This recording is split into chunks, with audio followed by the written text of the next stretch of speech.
Having now surveyed the rise of Roman power in the mainland of Italy, and having set the stage for the expansion of Rome in the Eastern Mediterranean by looking at the national scene as it appeared around 270 BC, it is now time to turn our attention to the actual expansion of Rome in the Mediterranean, a rapid and remarkable event in the history of the world, noted by contemporaries, which we will first of all outline today and in coming lectures, and then seek an explanation for at a later lecture. Rome's rise to dominance can broadly be divided into two halves. The first deals with the Western Mediterranean, specifically the city of Carthage. In the second half, it turns its attention to the highly developed Hellenistic half of the Eastern Mediterranean in the period beginning around 200 BC or so. So if Rome's conflict with Carthage starts in 264, the first 60 years really see Rome concentrating on the Western Mediterranean.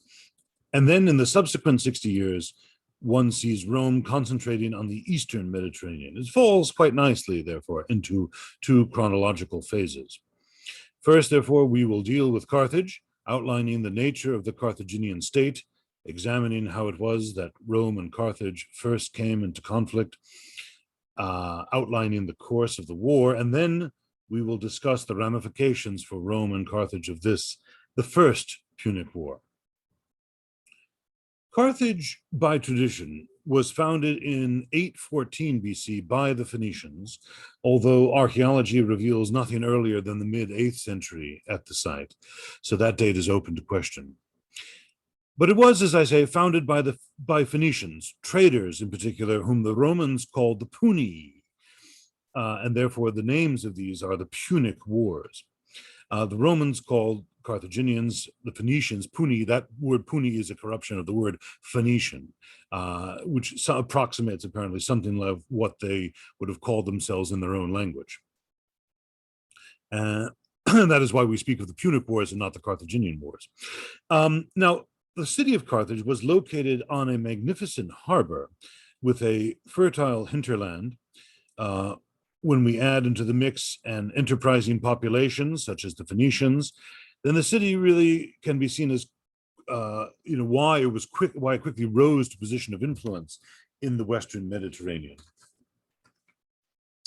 By the 6th century BC, the Carthaginians already had established trading posts all along the coast of North Africa and the Atlantic Ocean, as well as on Sicily, Sardinia, Corsica, and Spain. Their traditional enemies in the region were the Greek colonies of Sicily, particularly Syracuse in the southeast of Sicily. The Carthaginians, the Syracusans, and to some extent the other Greek city-states fought a long series of wars for control of the island of Sicily. And these wars were still unresolved, really, by the 3rd century BC. However, a sort of balance of power in Sicily did obtain by those various different states, broadly speaking, with Carthage in control of the western half of the island and the Greeks, especially Syracuse, in control of the eastern half of the island of Sicily.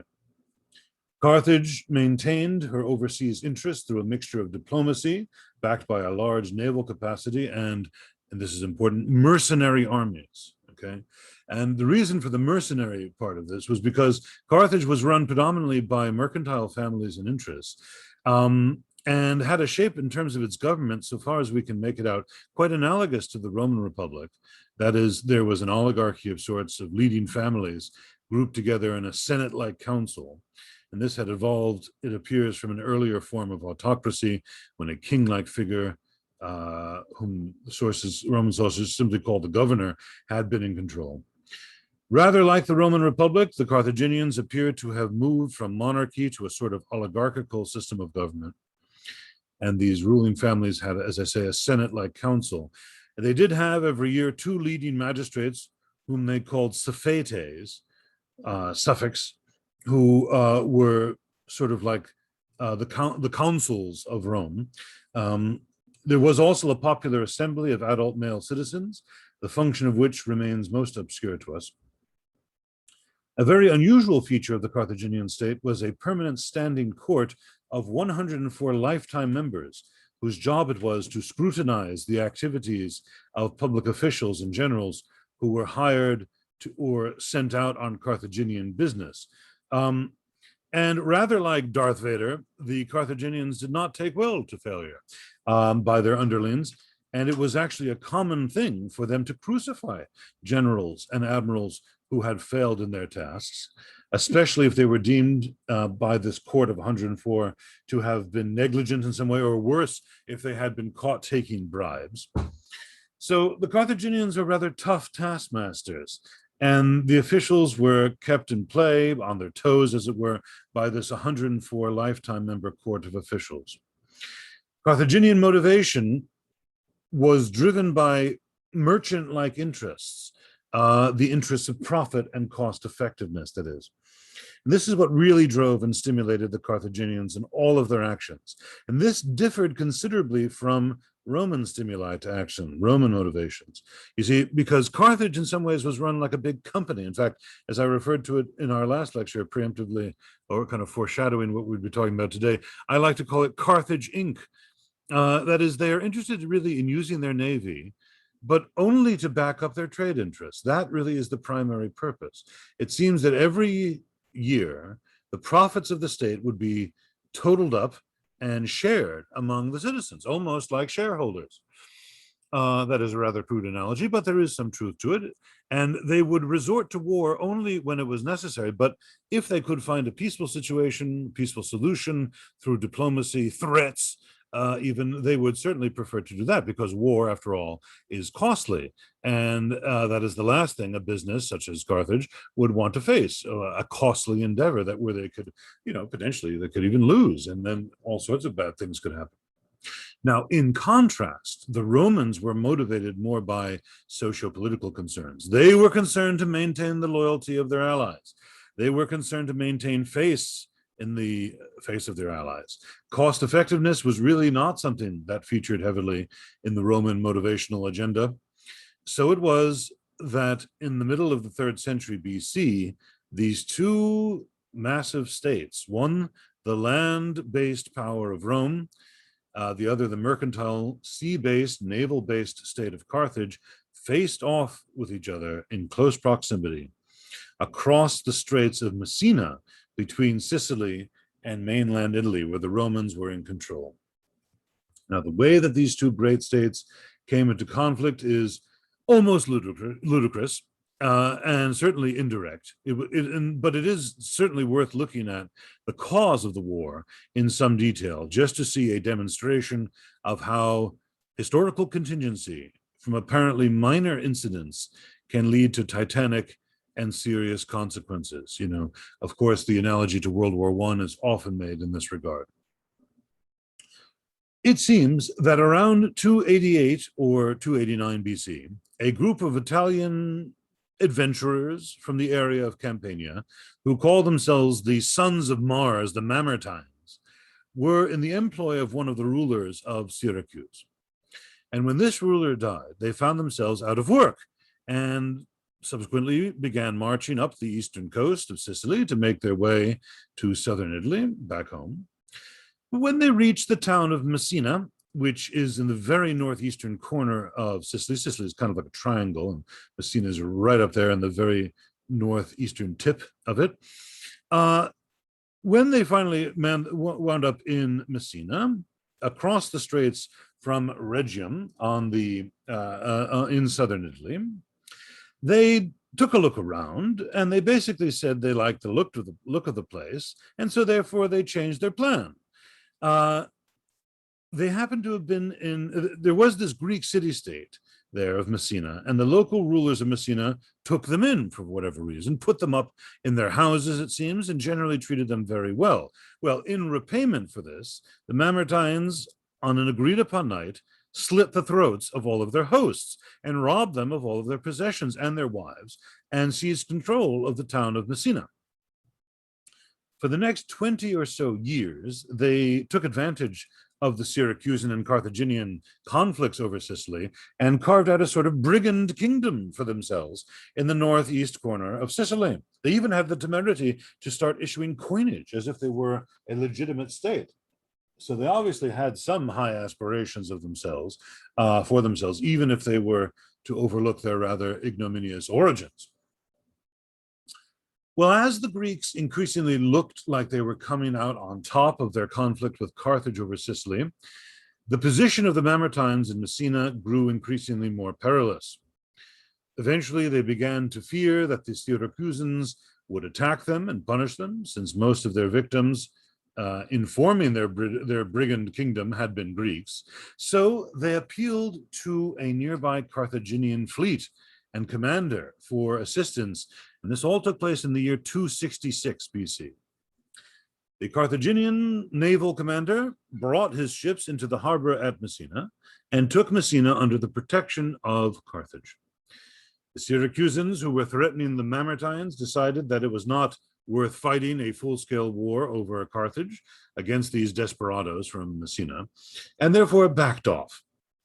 Now, that would have really been it, had it not been for a strange decision on the part of the Mamertines, for whatever reason, and we wish we knew why, but we don't.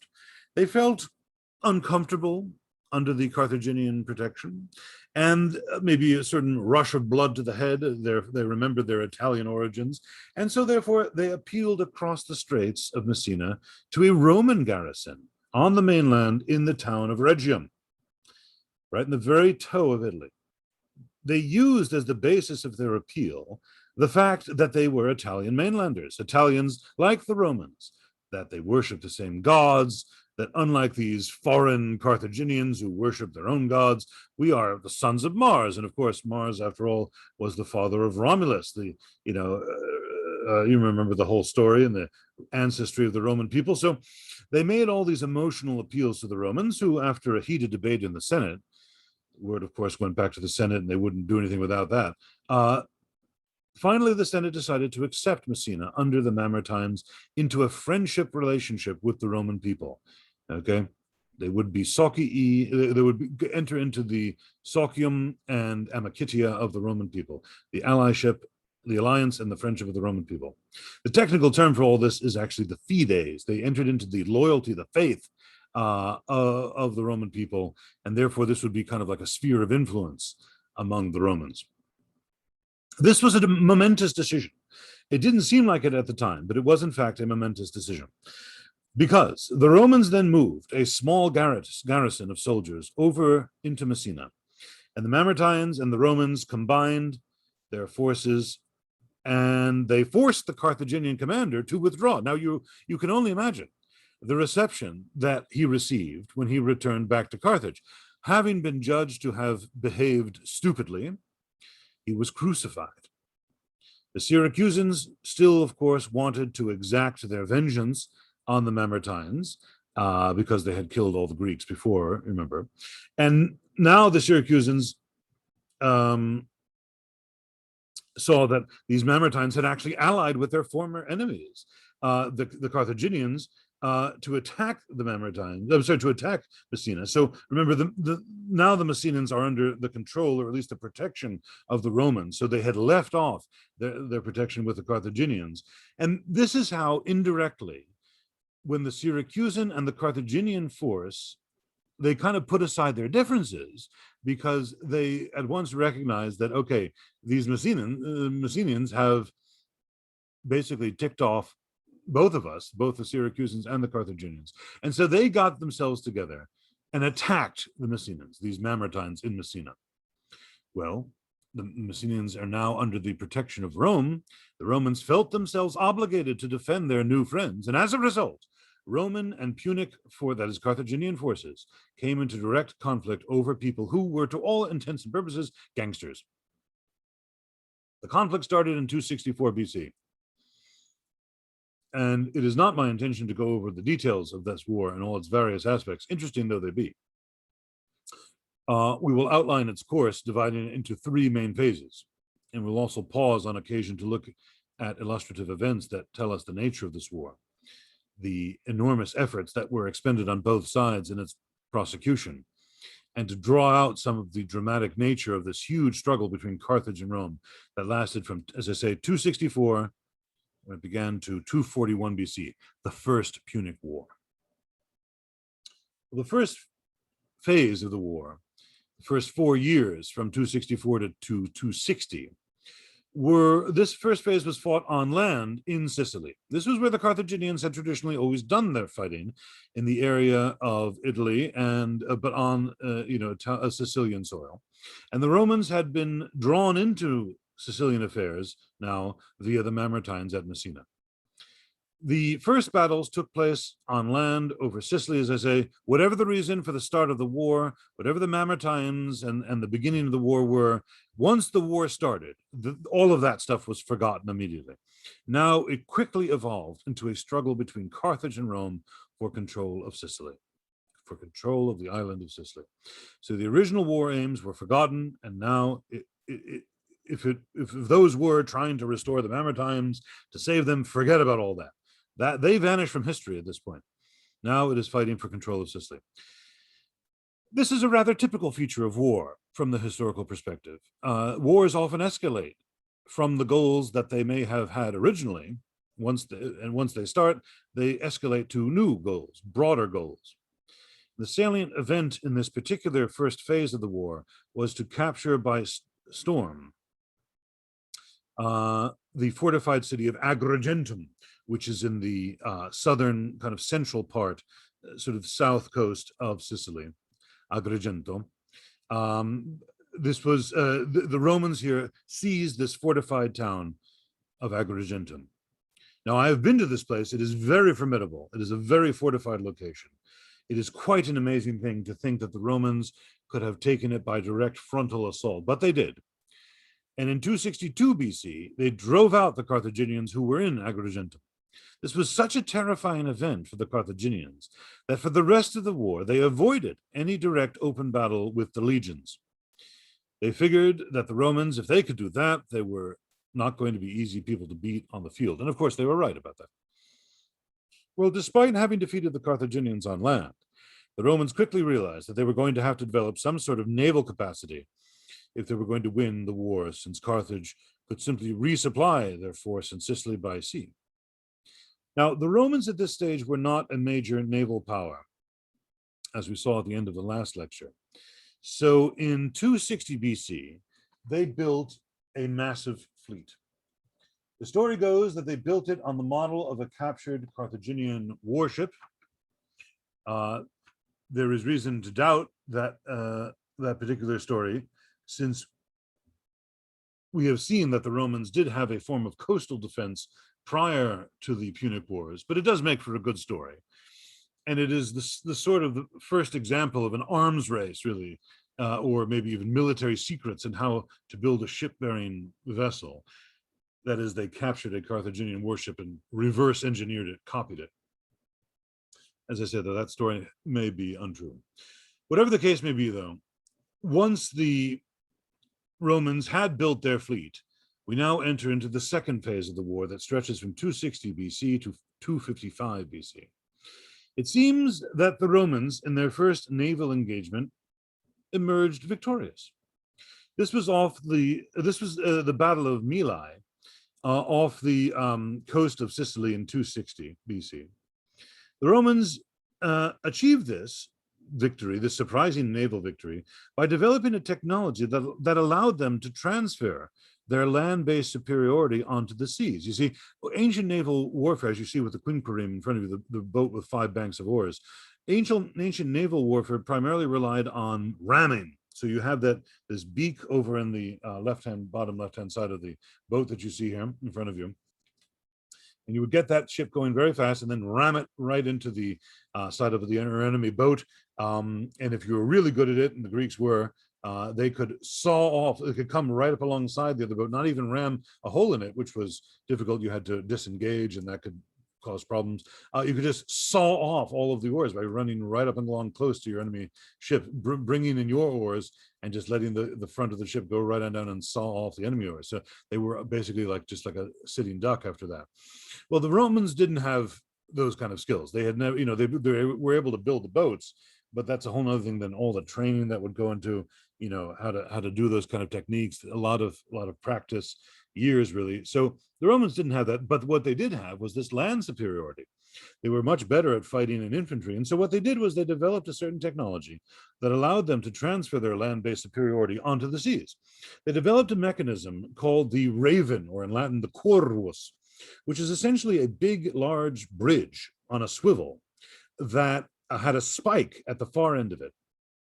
While the traditional form of warfare was, as I say, to ram ships and sink them, the Romans would just simply draw up alongside the enemy ship, drop the bridge across, the spike would then impale itself in the deck of the enemy's vessel, tying the two together. And then the Romans could just send their Marines over, basically transforming their ships into platforms for land-style warfare, in which the Romans had the clear advantage. And so then they would just march, or the legions would march over there and kill everybody as if it were a land battle. So confident, in fact, were the Romans now in their superiority at naval things that they got carried away with themselves. And they actually sent an invasion force into Africa in an attempt to attack Carthage directly. This invasion force left in 256 BC, and in 255 it was completely annihilated when it was ambushed in a valley near Carthage. This year also saw an enormous reversal of Roman fortunes in a most silly fashion. The Romans, despite the fact that they had built their navy and were developing themselves as a naval power, were not really accustomed yet to matters maritime, and they had left their large fleet exposed on the western side of Sicily when a 3-day storm struck, and they lost 77% of their fleet to this storm. And to get an idea of the scale of that kind of catastrophe, when the Japanese Imperial Navy attacked the U.S. Navy that was harbored at Pearl Harbor in 1941, the U.S. Navy lost just 3% of its entire fleet. I'm sorry, 3% of its entire fleet and 26% of its war fleet. So that was definitely an appalling catastrophe at Pearl Harbor. And yet in this storm, not even in enemy action, the Romans lost almost 80% of their war fleet. This would have been enough for most states to have considered negotiating a peace, but of course, in typical Roman fashion, they just knuckled down, and within 3 months, they had rebuilt their entire fleet. Now, there's some very famous stories that come from the second phase of the war. The first of them involved a man named Regulus. Regulus was one of these people captured in North Africa. And the Carthaginians said to him, "We're going to send you back to Rome," because obviously he was a leading general, "and you're going to try to convince the Romans to give up. And if you cannot do that, if you cannot convince them to come up, then you must swear an oath that you will return to us again to be our prisoner." And so he agreed to this. And he went all the way back home to Rome and immediately gave an impassioned speech inside of the Senate saying, "Whatever you do, do not give up."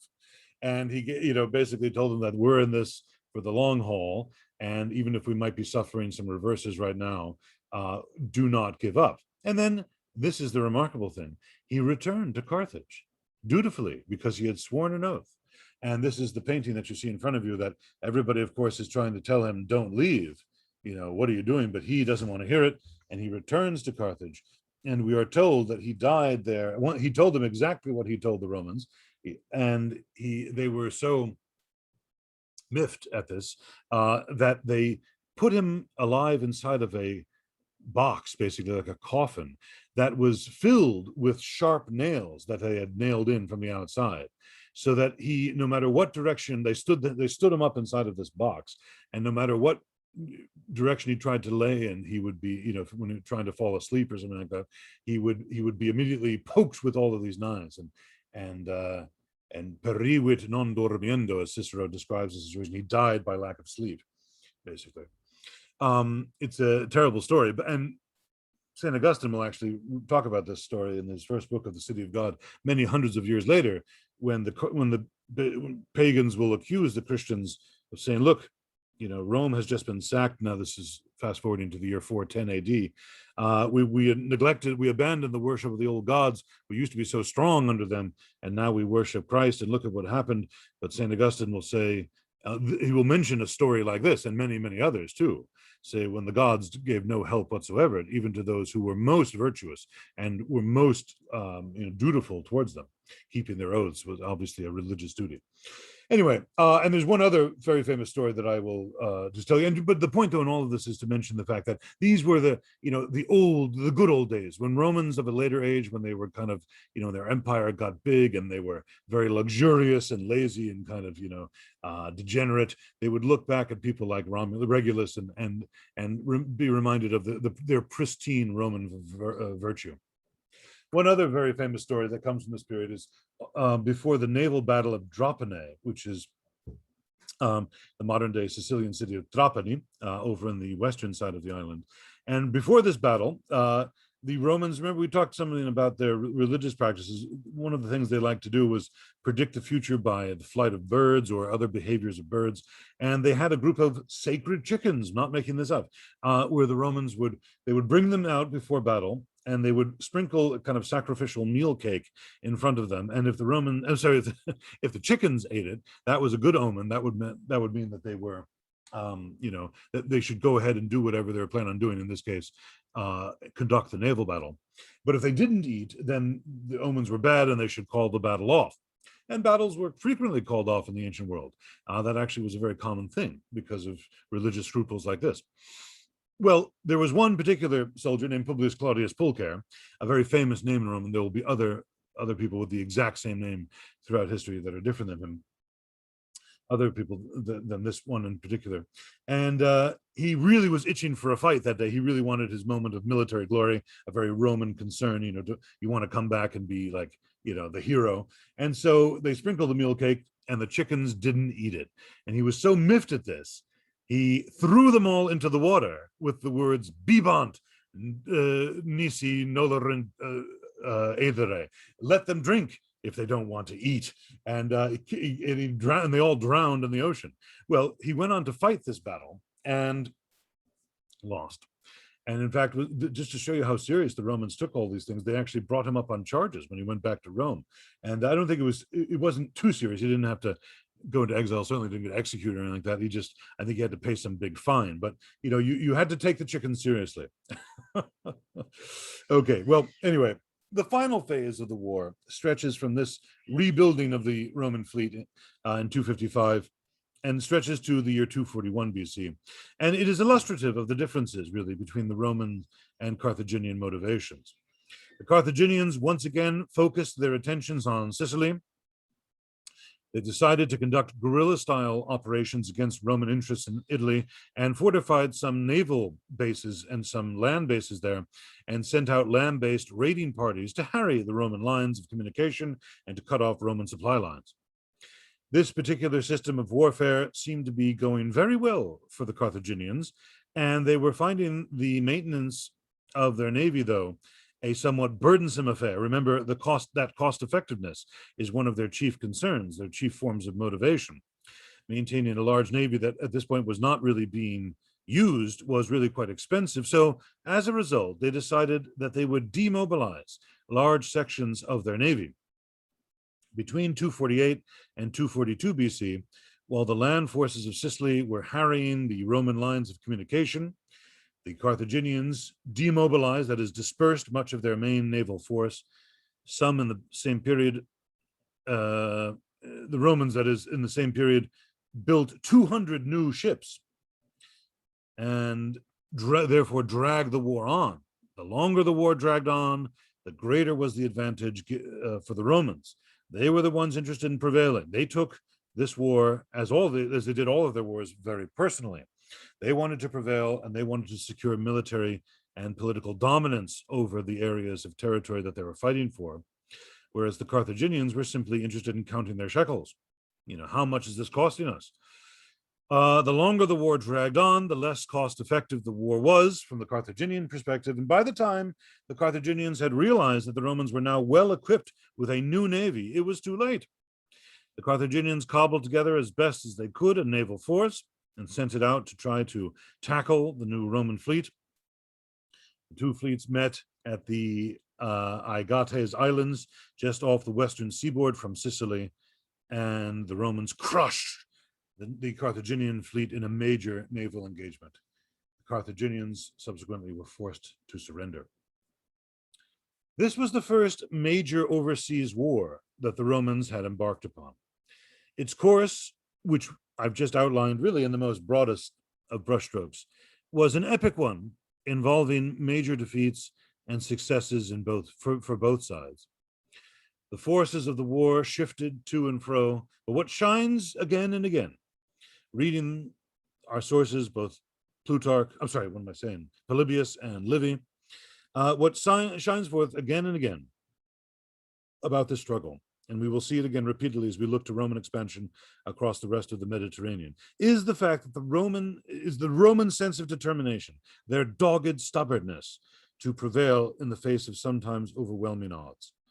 Catastrophes that would have caused other states to consider negotiating a peace merely caused the Romans to knuckle down and work harder, redouble their efforts.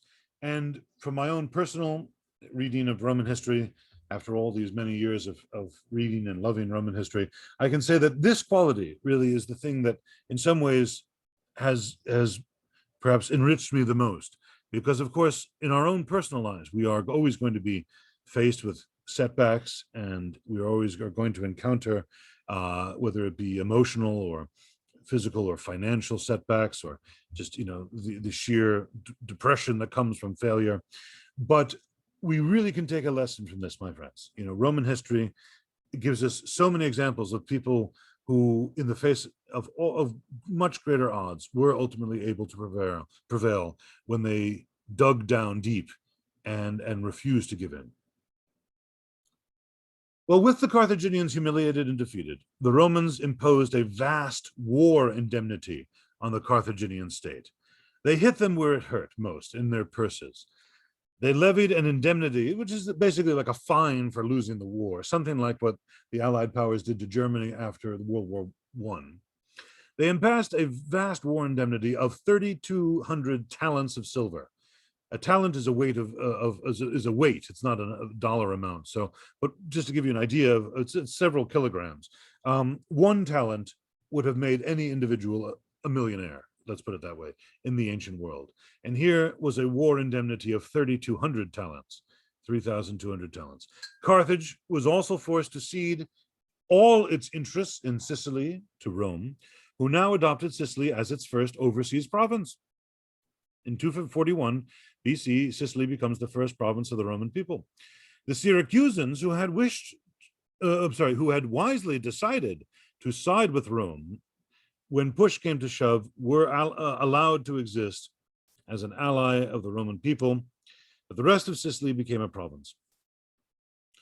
In the years following the First Punic War, the Carthaginians got involved in a very silly conflict in their homeland with their own army. Remember, as I told you before, the Carthaginians did not have a citizen-based militia like the Romans. In typical Carthaginian fashion, they hired their armies, mercenary armies, therefore. And since they had lost the war against Rome, they found themselves unable to pay their mercenary armies, which then parked themselves outside of the city of Carthage, and Carthage had ended up having to fight their own men. This was a great period of turmoil for the Carthaginian state, and the Romans took full advantage of the Carthaginians being so wrapped up in fighting their own mercenary army. In 238 BC, the Romans seized Corsica and Sardinia and took those 2 islands also as provinces of Rome. This outraged the Carthaginians. But by the year 238, the Romans had now extended their power outside of Italy. They were now in control of Sicily, Sardinia, and Corsica. So the First Punic War had major ramifications for both Rome and Carthage. In the first place, the Romans had now been drawn out of the Italian peninsula for the first time. Before now, they had focused all their attention on gaining ascendancy over the peoples of the mainland of Italy. However, now they found themselves in control of territories outside of the mainland of the Italian peninsula.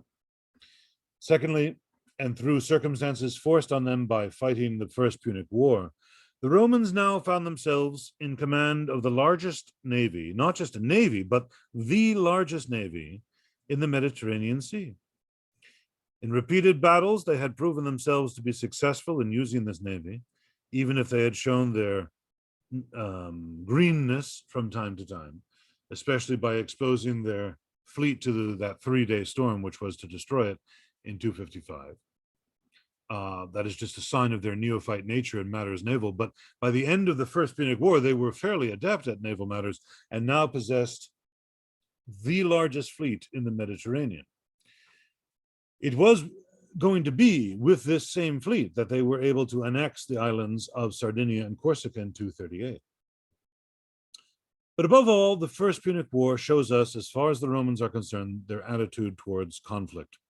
They will continue to fight on as long as they can. This would have been impossible for the Romans to do were it not for their Confederation of Italy, as we have examined already. Were it not for the enormous resources of manpower that they could draw upon to send their armies into Sicily, across to Africa, to build and man a fleet, all of which was founded upon the success of Rome in organizing the Italian mainland into a confederacy. The sheer vast reservoirs of manpower that they were able to draw upon enabled them to exert their characteristic doggedness to fight on. And all of this that would really be a cardinal feature of Roman imperialist policy going forward.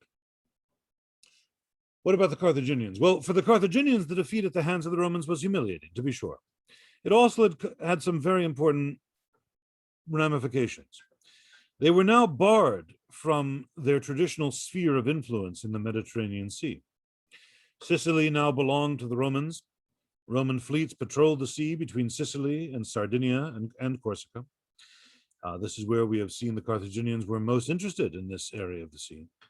So now they were effectively shut out from any operations, trading or otherwise, in that area. But yet they had this vast war indemnity that they had to pay off. They had all this, this huge expense that Rome had imposed upon them that they had to pay. So where are they going to get the money? Well, they therefore had to look somewhere else. And the somewhere else was Spain. They looked westward. Between the years 241 and 220 BC, under a leading Carthaginian family called the Barkids, the patriarch of whom was this man in front of you, Hamilkar Barker. The Carthaginians carved out for themselves a small empire in southeastern Spain. This they did largely with mercenary armies and with naval support from their fleets, which hadn't been annihilated by the Romans, but had been limited by them and defeated by them.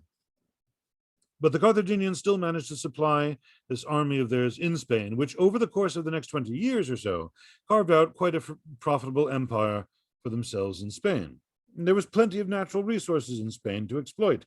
There were gold mines, there were silver mines, lots of natural resources, and of course, very effective fighting troops in the form of the Celtiberians or Celtic troops, whom the Carthaginians began to take under their wing and to train and to form into kind of a formidable fighting force, really, that was sort of like their auxiliary or part of their army. At 254 BC, that is the very end of the First Punic War, and then also through 220, the Carthaginians, especially under this family, the Barkids, were very active in Spain. And interesting, the city of Cartagena, which is in Spain, comes ultimately from the word for new Carthage, Carthago Nova, that was named after Carthage at this time, showing the very ancient Punic roots there. A final ramification of the First Punic War exists on a rather personal level, and I will just end this part of our lecture today with a small anecdote that reveals it. In certain quarters, the defeat by Rome was considered by certain Carthaginians to be a very bitter pill to swallow indeed. They really resented it. They especially resented Rome's seizing of Sardinia and Corsica when the Carthaginians' backs were turned trying to fight their own mercenary troops. Now, the story goes that one Carthaginian general, this man who you see in front of you, Hamilkar Barker, when he was about to set off for his command in Spain to go and help and expand Carthaginian interest there and to pay off the war indemnity,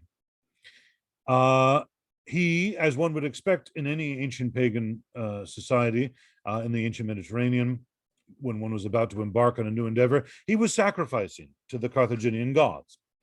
Now, Hamilkar had a son, 9-year-old son. The son desperately wanted to join his daddy on the new adventures in Spain. And so he came to him and he said, Papa, take me with you.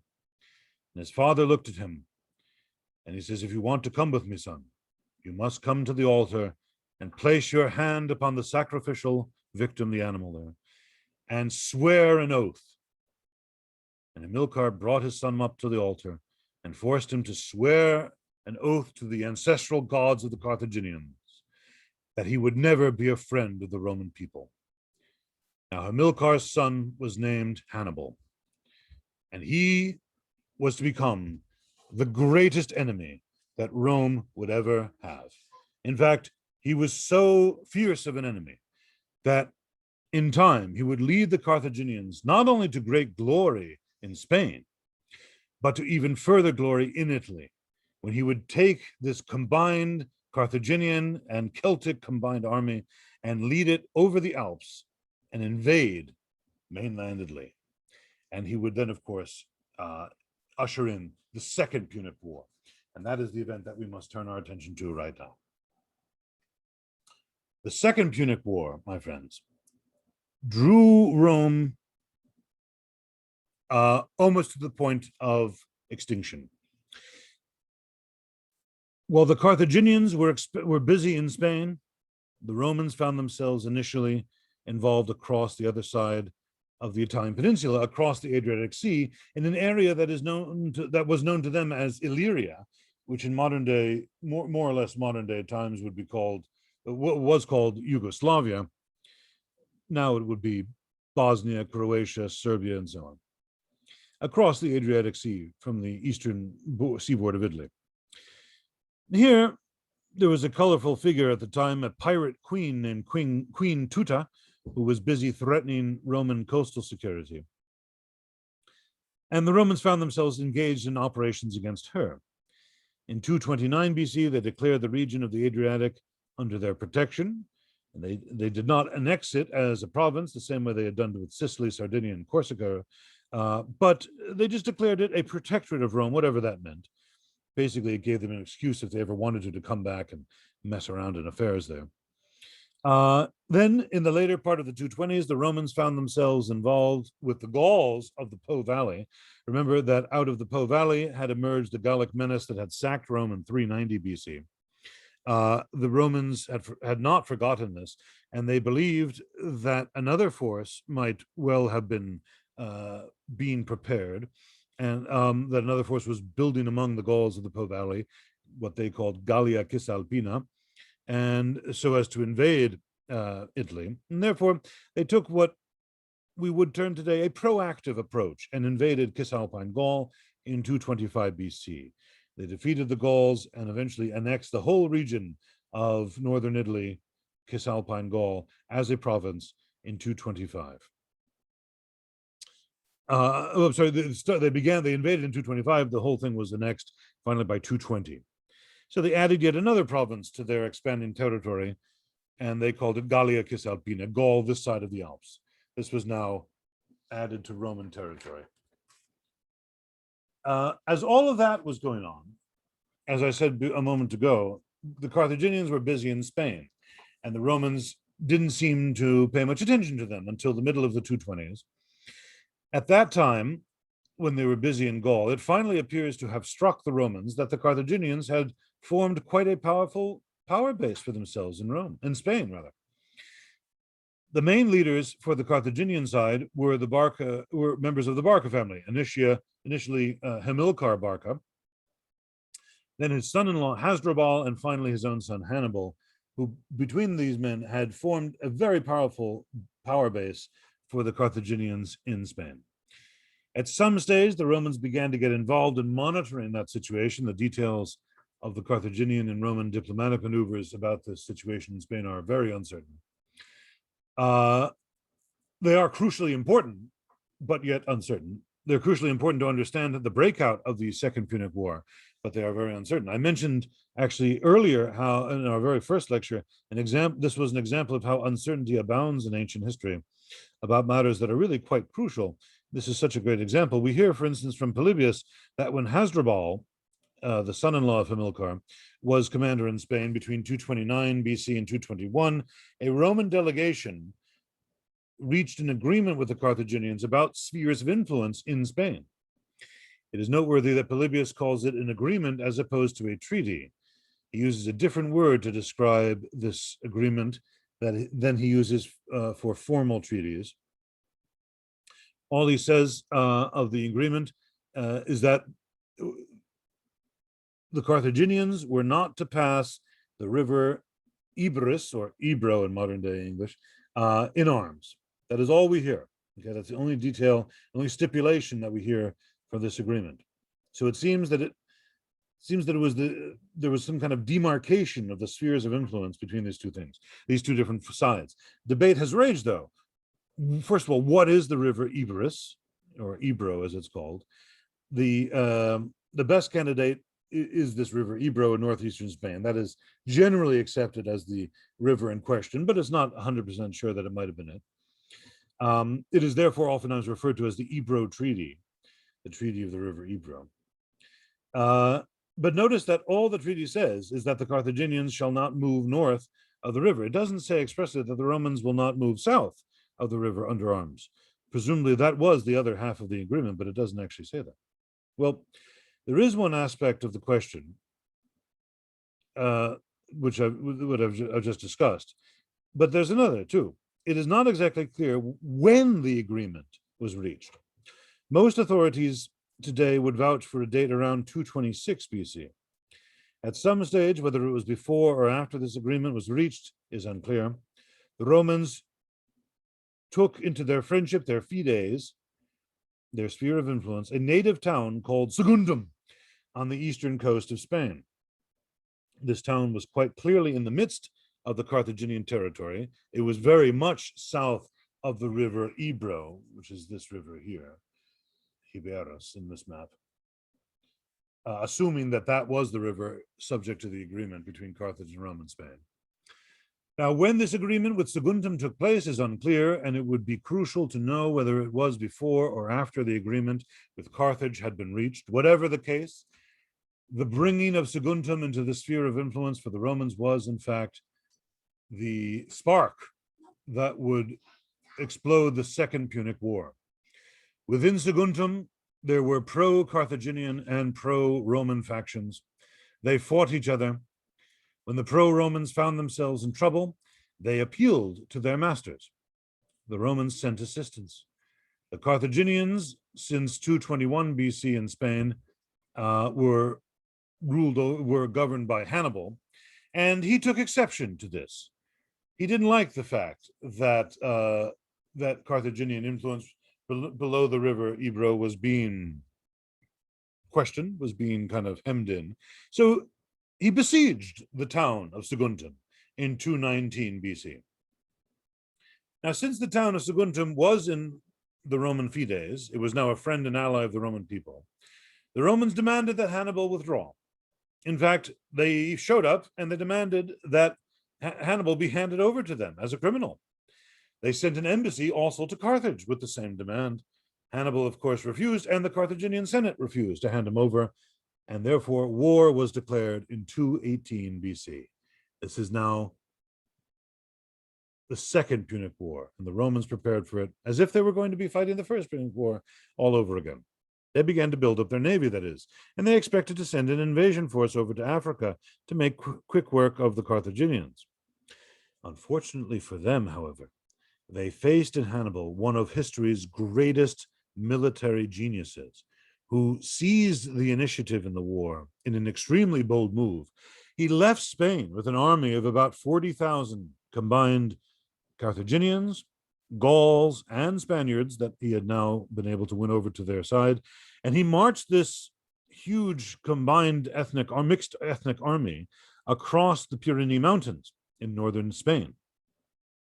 He then marched across hostile territory in southern France, The Romans had gotten word that a Carthaginian force was coming over land through France and therefore sent an army up to intercept it. Hannibal gave that army the slip, though, and crossed the Rhone River in southern France, which was some achievement in and of itself, considering the fact that he had 60 war elephants in his train. And then, remarkably, over a period of about 3 weeks, in October to November, in 218 BC, Hannibal led his army across the Alps. Now, this was something that the Romans appear to have considered impossible to have done, to bring a fully organized, fully disciplined force, let alone one that was encumbered with elephants, across the Alps into Italy. And the Alps were at this stage largely uncharted. You must imagine the scale of the mountains, the scale of the achievement, really, bringing an army across these largely uncharted mountains. In many places, Hannibal had to build his own roads to allow his army to pass. There's all sorts of colorful details of him boiling cauldrons of vinegar and pouring it into cracks so as to break up boulders and things like that along the way. There were, of course, hostile Celtic tribes who took every opportunity to attack him, trying to rob his troops of their glittering North African armor and to enslave his men. And I might just say myself that I was actually, we don't know exactly where he crossed over, unfortunately, but I was in the Alps in August, okay, in the French, crossing over to the Italian Alps. And it was so cold on the top of those mountains, I actually had to buy a winter coat for myself. And that was in August. One can only imagine the kind of deprivations and hardships that a North African and Spanish army used to the heat would have endured, crossing over with their light linen tunics, crossing over for 3 weeks in October or November in these snow-capped mountains. Well, the net result was that Hannibal emerged out of the Alpine foothills in the Po Valley in the late winter of 218 BC. He had, of his original 40,000 troops, something like 26,000 left. And he had lost all but 20 of his elephants. So we're down now to 26,000 men from 40,000 and 20 elephants down from 60. It's not an awful lot of power to challenge the Confederation of Italy under Rome with, considering they had hundreds of thousands of men. But it was Hannibal's genius that shone through in subsequent years. Briefly, after defeating a small Roman force sent out against him at the Battle of Tychinus, Hannibal, the following year, crushed an even larger Roman force at the Battle of Trevia, which you see here very much in the north. It is estimated that the Romans lost at that battle 30,000 men in a single afternoon, a casualty rate of 75%. The year after that, now, so we're in 216, that was even worse for the Romans, as Hannibal's army was now greatly strengthened by defections from the Gauls. You remember the Gauls of the Po Valley had just been subdued by the Romans less than 10 years previously. So when Hannibal defeated the Romans at the Battle of Trevia, that is the Gauls, flocked to Hannibal's standards, filling his ranks. The whole mass of enemy troops basically moved into Tuscany, ancient Etruria. This is where Florence is, modern-day Florence in Italy, on its way to approaching Rome itself.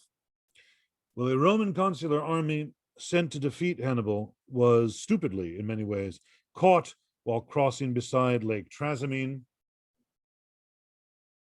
a small narrow defile beside the lake. As it crossed through there on this kind of narrow pathway, hemmed in on one side by the lake and on the other side by grass-covered hills.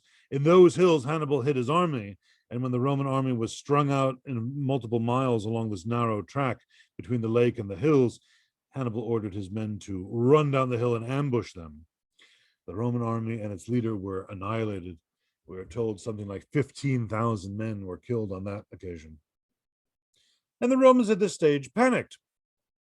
They had in their arsenal, in the constitutional arsenal, one provision for such an occasion, which we have already noted, and that was the dictatorship. You recall this was the one constitutional measure in which the basic principles of Republican office holding were overridden. Remember, the two basic principles of Roman office holding were limited tenure of office and collegiality. Really, just one of those principles was overruled, and that was the collegiality one. This was the one position where there was no colleague, one man alone, and he could govern as dictator for 6 months or until however long he got the job took to get the job done. So if it was less than 6 months, then he would be deprived of his powers after that. If it took more than 6 months, the position could be renewed in 6-month intervals. Well, in 217 BC, they declared, following the catastrophe at Trasimene, a dictator, a man with literally my favorite name in all of Roman history, Quintus Fabius Maximus Verrucosus Cunctator, just an absolutely wonderful name. The last two of his names are what the Romans would have called agnomina, or nicknames. Verrucosus means the wart-filled one. Verruca in Latin means a wart, apparently because the poor man had a very unsightly wart on his upper lip. Remember, I told you about these Roman aristocratic nicknames. They basically were all physical insults. And the second of the two agnomina, the cunctator part, means the delayer. I'll get to explain why that means in a moment. Because basically what they did was, what this man did was, Fabius figured that Hannibal should not be assaulted head on for some time again. He just simply was too good. He kept on beating the Romans again and again and again. The best policy, therefore, according to Fabius, was to contain Hannibal while the Romans dealt with the Carthaginians in other spheres of the war. These came to be known as Fabian Tactics, a phrase that is still used in modern English to this day for non-direct engagement of an enemy. And it earned Quintus Fabius Maximus this further nickname, the Cunctator, which means the delayer, because for the next year or so, Hannibal's army had basically free reign in Italy. They just got to romp around the Italian countryside. They would be shadowed by a Roman army, which would not engage it head on, but would try to hem it in, limit its activities. If Hannibal sent out foraging parties, they would be attacked. Basically, they were harried and harassed, but they were not engaged in open battle. The following year, the dictatorship of Fabius elapsed, and the Romans grew impatient. Two new, young, hot-headed consuls came to power by promising that they would crush Hannibal by sheer force of numbers. This would be the year the war would end. From the Roman Confederation, they raised a vast army, a double consular army, probably in the range of between 70 and 80,000 men, the largest single army the Romans had yet raised. And they marched it off, it seems, with great hullabaloo, great pomp and grandeur, out of Rome to attack Hannibal, who was now camped in southern Italy, at a place called Cannae.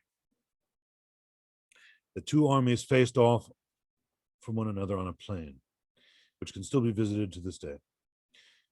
There is a small broken down column that alone is a kind of memorial there. Hannibal's army, outnumbered perhaps by 2-1. Nevertheless, Hannibal knew the Roman tactics, he knew that their method was basically to smash through the center of the opposing army, to take us, to take the blow on their shield, to stab their enemy, and then take a step forward. And that's basically the technique that the Roman legions used. To smash through the center of the opposing army, break the line, and then destroy the enemy forces. And with that, they were unstoppable. With that, every single one of the battles, even all the ones that Hannibal ultimately won at, the Romans did indeed punch through his center. And seeing that his own army was greatly outnumbered, Hannibal conceived of one of the greatest military tactics that we have on record, one that has both been used to success in history. Particularly General Norman Schwarzkopf actually says that he used this Hannibalic tactic used at Cannae in his 100-hour campaign against Iraq in the Gulf War in the early 1990s. But it also has been led to complete disaster because so many British schoolboys and schoolboys throughout Western Europe over the millennia have studied this, that when they became consuls of empire and tried to wage war against Napoleon or whatever the case may be, many times they were completely routed because of this attempt at trying to reproduce the brilliance of Hannibal at the Battle of Cannae. Basically, what Hannibal did was that he weakened his center deliberately and ordered it to be pushed back, to retreat, basically, to walk backwards in the face of what he knew would be an irresistible Roman onslaught at his center. He strengthened his flanks with his best troops. And so when the attack came, sure enough, the Roman legions surged forward, and it took time, but but Hannibal's lines yielded to them in the front, in the middle. And as that was happening, the Romans then found themselves kind of being drawn into a pocket with the stronger flanks coming around to his sides and ultimately behind them as well. Eventually, the Romans found themselves hemmed in on all sides. They lost all sense of what direction to be fighting in. They were being attacked on all sides. They were so packed together, in fact, that they could no longer really draw their swords or use them effectively. And then the Carthaginian cavalry and flanks fully enveloped them from behind, enveloping the Roman army. And the rest of the day was just spent in pure butchery. Estimates of Roman losses vary from 45,000 men to up to 70,000 men killed in a single day. Can you imagine the scene on the battlefield afterwards, where every one of those men had to be killed by a handheld blade, up close, impersonal? There's no smart bombs, no mortars or anything like that. It was all chopping and hacking. It must have been something beyond belief. And Carthaginian losses were minimal. So between these three battles, between Trevia, Trasimene, and Cannae, the Romans had lost perhaps 100,000 troops to the Carthaginian onslaught. In any normal ancient state, I know I keep saying this would have required them to negotiate a peace. But because of the nature of the Romans, and because of the support of their allies who stood unwaveringly beside them in this time of crisis, the Romans did nothing of the sort. Far from it. One of the consuls at Cannae was killed, last seen sitting on a rock, head bowed, bleeding profusely. But the other consul, a man named Marcus Terentius Varro, the other consul, in case you want to know, is Lucius Aemilius Paulus, but the other consul, Marcus Terentius Varro, returned to the city on a horse. He rode back, so Cannae is many hours to the south. He rode back, haggard, blood-spattered, dusty, and burst into the Senate house. And we are told that after he explained, dripping with blood, encrusted with blood and gore and dirt, he explained exactly what had happened in the battle. And what did the Senate do? They stood up and applauded him. An official resolution was passed, in fact, thanking the consul for not despairing of the Republic at its time of peril and for doing his duty as best he could. Now, just contrast that for a moment with the way that the Carthaginians treated their own generals who failed in their efforts. They were crucified. The image and the attitude of the Romans at this time of crisis was to stand firm, to yield nothing, to double down, and to find their strength in their collective unity. Hannibal, however, even though he had won all these brilliant victories, he was ultimately unable to press home his advantage after Cannae. This great crushing defeat was really what should have been the decisive one in the war, but it proved to be not decisive at all. In fact, he showed his overall strategy to be ill-conceived by his treatment of Roman captives. Remember that half of all the Roman armies at this period were made up of the Italian allies. Hannibal generally would enslave or execute Roman citizens who fell within his power, who became captives, but he would always release the Italian allies. You see, it seems that his basic strategy was essentially to dissolve the Roman Confederacy of Italy, to lure Rome's allies away from their loyalty to Rome and thus destroy Roman power in Italy for good. He could not actually attack Rome itself. He didn't have the siege equipment that was available to him. It wasn't available to him. He didn't have it. So he did not have particularly good experience either with siege warfare. And what is more, it is very hard to prosecute a siege without considerable local support. A siege is a long and drawn out affair. If you have hostile communities all around you, it's very hard to conduct a siege of a well-defended city like Rome. Hannibal had to first detach the Confederate allies from Rome, therefore, before he could even contemplate laying siege to the city of Rome itself. But I say that his plan was ill-conceived because the allies did not budge. Many of the newly incorporated cities of southern Italy, some of the Greek communities, yes, they did defect over to Hannibal. And of course, you have the Gauls in the north, but they don't really even count as, I mean, they just had been won over 10 years earlier, not even. But the core of the Roman heartland of central Italy, Latium, Samnium, and so forth, not a single one of them opened their doors to Hannibal. They were committed to the Roman cause. And as a result, despite his early successes, and once the Romans had learned their lesson from Cannae and reverted back to the wiser tactics of Fabius, the Fabian Tactics, Hannibal then romped around Italy for the next 12 years or so, but to no great effect. He became little more than an irritant, a nuisance. He would destroy crops and so forth, but he did not determine the course of the war in any decisive way after the Battle of Cannae. And so therefore, what should have been his finest moment turned out to be nothing in particular. In fact, we even told this very colorful story that that night of Hannibal's victory at Cannae, one of his men came to him and said to him, "Now is the time to march on Rome." And Hannibal said to his lieutenant who came to him, "Look, I appreciate your zeal, but I need time to weigh this decision." And at that, the man looked at him in disgust and said, "Tu, Hannibal, vincerescis, sed uti victoria nescis." You, Hannibal, know how to win a victory, but you don't know how to use it. And it was this moment's delay, Livy tells us, that was the salvation of the Roman state. That if it was not for this inability to make use of his, Rome really couldn't have survived if he had really pressed his advantage at that moment. But he didn't. He was expecting the Romans to play by the ordinary rules of war, which they simply did not. Instead, and remarkably, even as their existence and sway over their Italian homeland was being threatened, the Romans were conducting campaigns in other parts of the Mediterranean, other theaters of war. They were, for instance, fighting Carthaginian forces in Spain. The objective of the Roman forces there was simply to prevent Hannibal from being reinforced over land.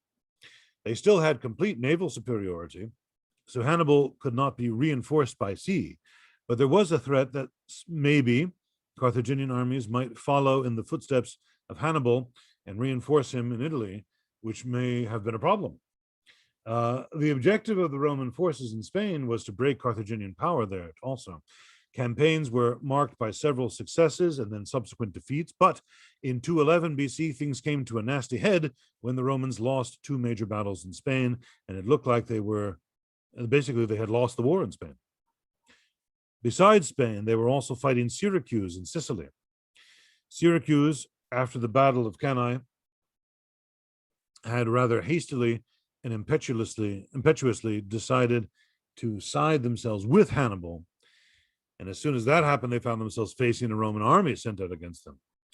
The city was besieged and finally captured in 211 BC, where the most famous victim of Syracuse, and one that had helped the Syracusans organize their defenses against the Romans, was killed, namely Archimedes, the famous mathematician, who had invented so many things and so many. You could do a whole kind of. Indeed, I think there is a documentary all about the various different amazing machines that he used to help ward off the Roman ships as they were besieging the city of Syracuse. Outside of the city of Syracuse, there's a big Piazza d'Archimede. And the story goes that all the Syracusans were captured and brought down to the beach, and a Roman soldier, while Archimedes was still drawing geometric designs or doing equations on the sand, whatever he was doing, the soldier came along and kicked him and told him to keep on moving. And Archimedes says, basically, "Leave me alone, you barbarian, not till I'm done doing my equation." And at that, the soldier killed him. Whether or not that's a true story is a separate issue, but it is certainly a very colorful anecdote. Well, even as the Romans were being successful in Sicily, their forces in Spain looked like they had been decimated. But just at this time, this is one of those moments in history where things can really go either way. Out of the midst of their aristocracy emerged a man who was the military equal of Hannibal. His name was Publius Cornelius Scipio, who later would receive the agnomen Africanus, the defeater of Africa, for his triumph over Hannibal in Africa. But here, at this point, he now was only in the year 211 BC, was merely 25 years of age. Nevertheless, he had tremendous personal charisma, powerful abilities in oratory, and he convinced the people that, given a chance, he could reverse the Roman situation in Spain and could help bring the war to an end. Despite having held no office prior to this and being by Roman standards a mere boy, he was given the governorship of Spain, an extended command, in fact, over Spain, and then a large army over there in 210. Within 3 years, he had defeated Carthaginian forces in Spain and secured the place for Rome. With tremendous irony, in fact, also, he learned a great deal of fighting tactics from fighting Hannibal's soldiers in Spain. And fighting, of course, not directly under the control of Hannibal, but he learned tremendous things from what they had been taught. And he incorporated those new tactics into the Roman army and ultimately would use them, I say with great irony, to defeat Hannibal himself. The last gasp of the Carthaginian offensive effort in the war took place in northern Italy. Hannibal's brother Hasdrubal, by name, had broken out of Spain, had evaded Scipio's trap, and had followed his brother's footsteps all the way across the Pyrenees, through southern France, and across the Alps again. So he doesn't get as much credit for that, but he should. And then ultimately into northern Italy. His army, however, was intercepted in northern Italy at the river Metaurus and was defeated in 207 BC. And in fact, Hannibal's now last chance of being reinforced ended at that moment. Hannibal, for his part, only found out that his brother had lost the battle and had failed to reach him when his brother's head was thrown over the rampart of his camp following the defeat of Hasdrubal at Metaurus. Young Scipio, for his part, though, now flush with his victory from Spain, returned from Rome and began advocating an invasion of Africa to draw Hannibal out of Italy. He said this situation must end. Hannibal had now been around for way too long. The only way to get him out of Italy was to threaten the Carthaginian homeland itself. Many opposed this view, feeling it was too rash, too hasty, and that as long as the enemy force was still on Italian soil, it would be reckless to send a really major Roman force over to try to invade Carthage. Nevertheless, Scipio convinced the people that he was correct, and therefore led a large army over to Africa in 204 BC and began attacking Carthaginian forces there. Sure enough, the ploy worked.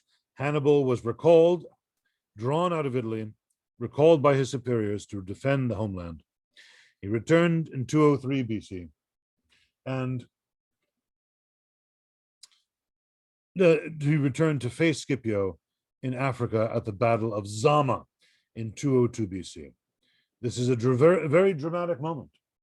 And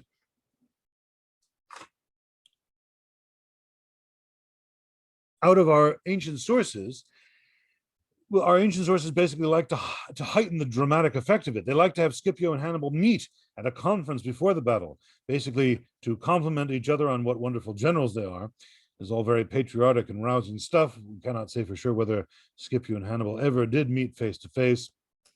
They fought a major battle, though, at the site of Zama in North Africa, and Scipio emerged victorious. Hannibal was defeated, and Carthage, as a result, was forced to surrender. This was the most titanic struggle the Romans had faced so far in their imperial career. They came very close to losing not just their sway over their growing empire, but losing everything. Had Hannibal been victorious in Italy, had the careful work of the Roman Confederation of Italy not laid the groundwork for Roman security there, and prevented the various communities subject to Rome from defecting to Hannibal, all could have been lost. Roman history could have come to a swift end toward the end of the 3rd century BC. It was that much of a life or death struggle. But instead, the Romans emerged victorious. They imposed an even heavier war indemnity on the Carthaginians than they had in the First Punic War, 10,000 talents, 3 times larger. All Carthaginian territories in Spain were ceded to the Romans. The Punic navy was reduced to 10 ships, nothing really. Large tracts of land that the Carthaginians had controlled in North Africa were given over as a gift to the new Roman ally in the region, the native kingdom of Numidia, which basically occupies modern-day Algeria. Carthage is Tunisia. As for Hannibal himself, in a most inexplicable way, he was spared by the Romans, and he was not brought home, and as would have been the case really normally, paraded through the streets to the jeers and rotten vegetables of the mob, and then finally strangled in front of everybody for their edification. That was the normal thing that leaders or major generals of the enemy army usually had happen to them. We will see that when Julius Caesar will conquer the Gauls. He will do this to their great leader Vercingetorix and others. But he was not done that. He was let go, in fact. Now, this is the most inexplicable thing. Why did this happen? Well, it seems that Scipio, the reason for this, he was consul in this year 202, and his year of office was running out, and he wanted to bring the war to a hasty conclusion, and he knew that he could get them to sign terms, that is, Carthage to sign terms of surrender, if he didn't press the issue of Hannibal, if he left him out of this and just allowed them to surrender. To give him up would have been maybe more than the Carthaginians were willing to do. It would have dragged out negotiations, and Scipio didn't want that. He wanted to go home, and he wanted credit for winning an end to the war. So he was willing to let Hannibal go. Well, as he was spared, he then spent a good deal of time kind of politicking in the Carthaginian state.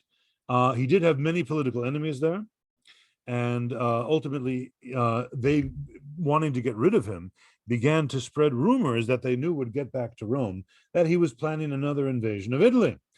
Now, Carthage resurgent is one thing. Carthage resurgent with Hannibal is absolutely terrifying. And so the Romans, at that point, many years after the Second Punic War, sent over a small force to go and to arrest Hannibal. He got the word about that and gave them the slip, and then spent basically many years traveling around the Mediterranean, seeking refuge in various courts of various kings around the Hellenistic the world. For a time, he was with the Seleucids. He even was made into their chief admiral, where he spent a lot of time developing strange, kind of very creative, he's obviously a very creative person, but very strange forms of ways to try to improve naval warfare, such as collecting poisonous snakes and putting them inside of pots and having them catapulted onto the enemy ships and all sorts of various things like that.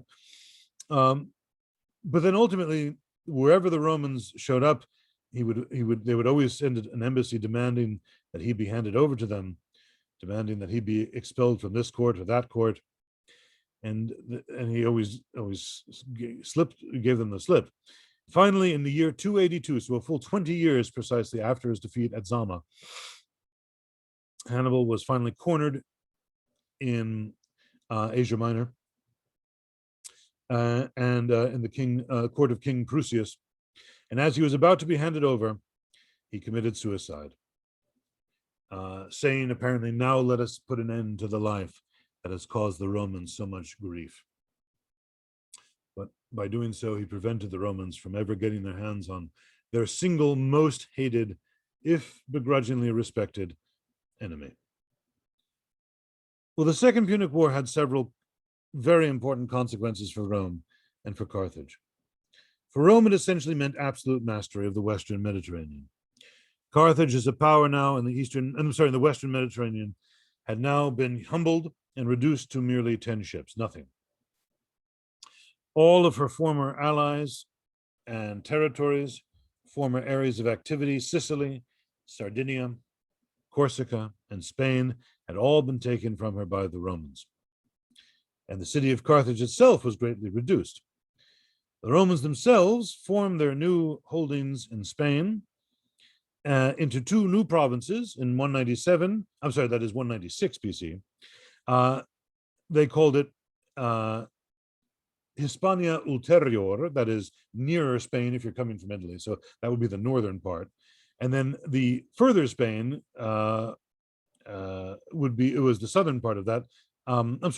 Hispania Citior, which is the nearest Spain, and Hispania Ulterior, which is the southern part of Spain, further Spain, which is the part furthest from Rome as you travel to it north from Italy, from the north. Well, in order to secure their holdings in Spain, it was now necessary for the Romans to exercise some control over southern France. And so by 180 BC, they also achieved this. They made southern France into a province. So this is the area that is still part of France known as Provence, the province. And keep your eye on that because that will be a province of Rome for the next 150 years, essentially, until Julius Caesar decides to expand it radically to the north. And all of this, I should just say, by 180, they had established this province in southern France. And the whole war really highlights the image and power of Roman control over Italy. Here we have the Romans standing firm in a time of absolute crisis, facing really backs against the wall, total defeat and destruction, refusing to negotiate and drawing on the support of their Italian allies to prevail. For Carthage, however, the Second Punic War meant the loss of really pretty much everything. Their former ascendancy over the Western Mediterranean had totally collapsed at this point, and as really would be their future ever afterwards. In fact, just to kind of give a kind of postscript to that, well, we'll learn actually about the future of Carthage at a later time. What I'd like to do right now is to turn our attention to a movie, which basically will kind of give a colorful depiction of everything that I've been talking about so far. It will be a nice, and it goes into some directions that I did not talk about, and I think you'll really get a lot out of it. So let's watch that right now.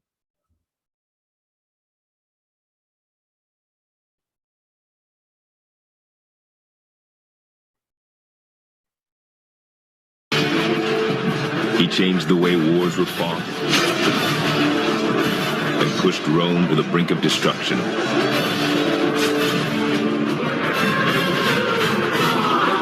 At Trevia, Trasimene, then the Battle of Cannae. This was the single bloodiest day in ancient warfare.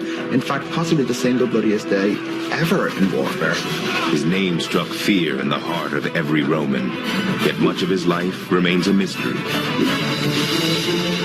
Is he an honorable man? Is he a horrible man? The real Hannibal is somewhere lost in these images.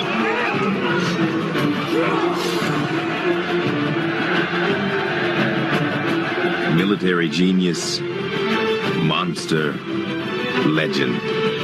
Now the true story of Hannibal.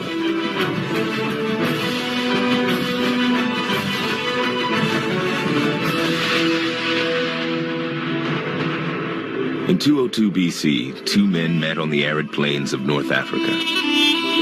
There, the Carthaginian general Hannibal and the Roman consul Scipio discussed prospects for peace and the fortunes of a war that had dragged on far too long.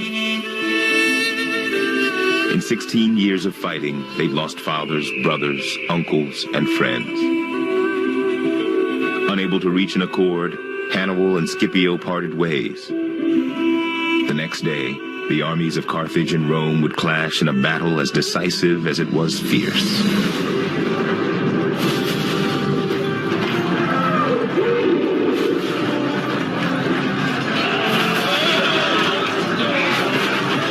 Out of that battle, one nation would embark upon the path to empire, the other to total destruction.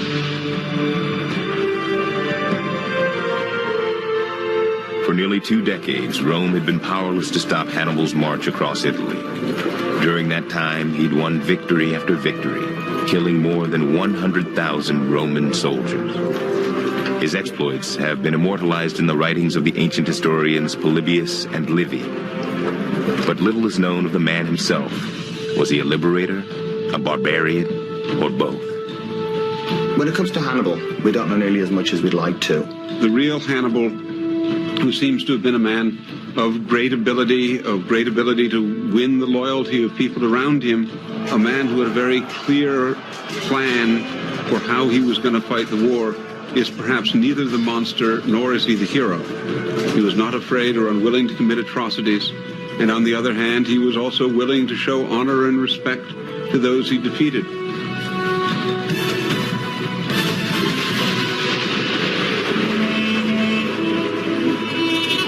Hannibal's homeland, Carthage, was the heart of the Punic Empire. Residing upon the windswept shores of the western Mediterranean, the Carthaginians had dominated sea trade in that part of the world for centuries. The picture that often comes down to us is that of a fairly ruthless trading society, one bent on getting a profit at any cost, and one that doesn't have the same kind of outlook towards their divinities that the Greeks and the Romans had. We have very little in the way of the Carthaginian viewpoint. Most of what we have comes from a Roman perspective or a Greek perspective. Long before Hannibal's time, Rome and Carthage were already bitter enemies. In 264 BC, the two empires went to war for control of the Mediterranean and the strategically important island of Sicily. The First Punic War lasts for over 20 years. It's fought predominantly around Sicily, some of it on land, but the big, decisive encounters of this war are massive naval actions fought off the shores of Sicily. And in the end, it's the Carthaginians who give out and surrender. Both sides are nearly exhausted, but the Romans have just got that little bit extra willpower. After 23 years of war, Rome finally achieved a decisive victory over Carthage at sea and took advantage of the situation to impose humiliating terms upon its rival. Carthage was forced to dismantle most of its navy, forfeit all claims to Sicily, and pay a huge indemnity to the Romans. What really rubs salt into the wounds for the Carthaginians is the way the Romans treat them afterwards. Because in all their dealings with Carthage, the Romans make absolutely clear that Carthage is not Rome's equal. As far as the Romans are concerned, you no longer have any rights. Carthaginian General Hamilkar Barker returned from the First Punic War to his family and his impressionable 6-year-old son, Hannibal. During the 20-year conflict, Hamilkar had never been defeated by the Romans, but had only surrendered as a result of the treaty made at home. Hamilkar longed for another chance to fight the Romans. Hamilkar Barker, in many ways, is the bridge between the First Punic War and the Second. He's one of the Carthaginian generals in the First War with Rome. I mean, at the end of it, he's absolutely convinced he hasn't lost at all. You know, it's just the Carthaginian government that hasn't supported him properly and that has given in rather cravenly to the Romans instead of allowing him to keep on the fight. So he comes back rather disillusioned. He felt that Carthage should not have lost that first war with Rome. He was undefeated. And so he was looking, I think, from a very early moment for a way to get back at Rome to rebuild Carthaginian power. Hamilkar's thoughts of revenge were interrupted when Carthage found itself facing a mutiny at the hands of its own army. Unlike the Greeks and Romans, the Carthaginians did not use their own citizens to fight in their army. Instead, they hired mercenaries from all over the Mediterranean. Hamilkar himself had commanded 20,000 of these professional soldiers while fighting in Sicily during the First Punic War. After the war ends in 241, he sends them back to North Africa. And he had made numerous problems during the course of the campaign about the money that they would get after it was over, the other benefits that they would win. But now, once they get back to North Africa, the Carthaginian government unwisely decides to try to lowball them by giving them less money than they had previously been promised. The mutinous army laid siege to Carthage and blockaded its port. Hamilkar must now crush the very men he'd commanded in Sicily. Hamilkar was quite ruthless towards them, and the story goes that when he captured any of them, he either put them to the sword at once, or he bound them and flung them under his elephants to be trampled to death. And that was meant to be a warning to everybody else.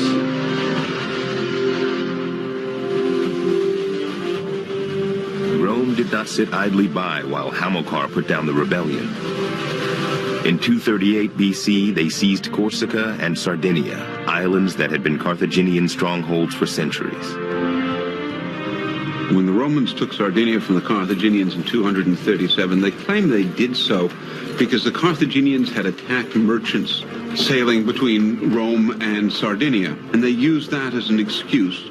It was a classic Roman maneuver to claim that a wrong had been done to them, and therefore they were avenging it by taking over Sardinia. The Carthaginians, of course, looked upon this as an absolute outrage. After the Roman takeover of Sardinia and Corsica, Hamilkar went to Spain to rebuild Carthaginian power. If Carthage was ever to be able to take on Rome, it would need a new source of manpower, and that source of manpower was Spain. Carthage had long established colonies there, and Hamilkar went there to make those stronger and to be able to create a military base. According to the Roman historian Livy, it was at that moment that Hannibal stepped onto the pages of history. Hamilkar was about to carry his troops over into Spain when Hannibal, then about 9 years old, begged to be allowed to accompany him. Whereupon Hamilkar, who was preparing to offer sacrifice for a successful outcome, led the boy to the altar and made him solemnly swear with his hand upon the sacred victim that as soon as he was old enough, he would be the enemy of the Roman people.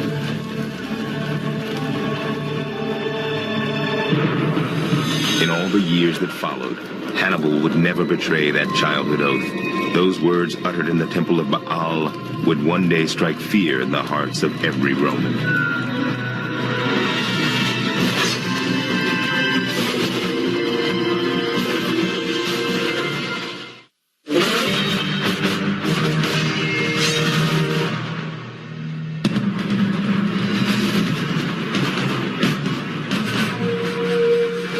In 237 BC, Hamilkar Barker set out to rebuild the finances and army of war-torn Carthage.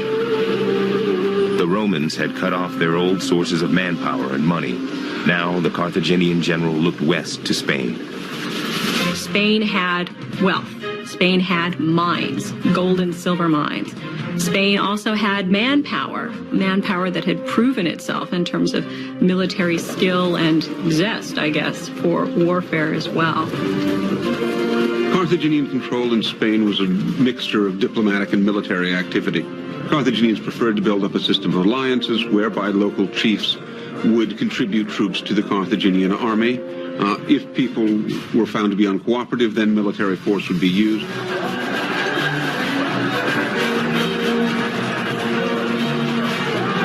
Hamilkar Barker, whose surname meant lightning, descended upon Spain like a force of nature.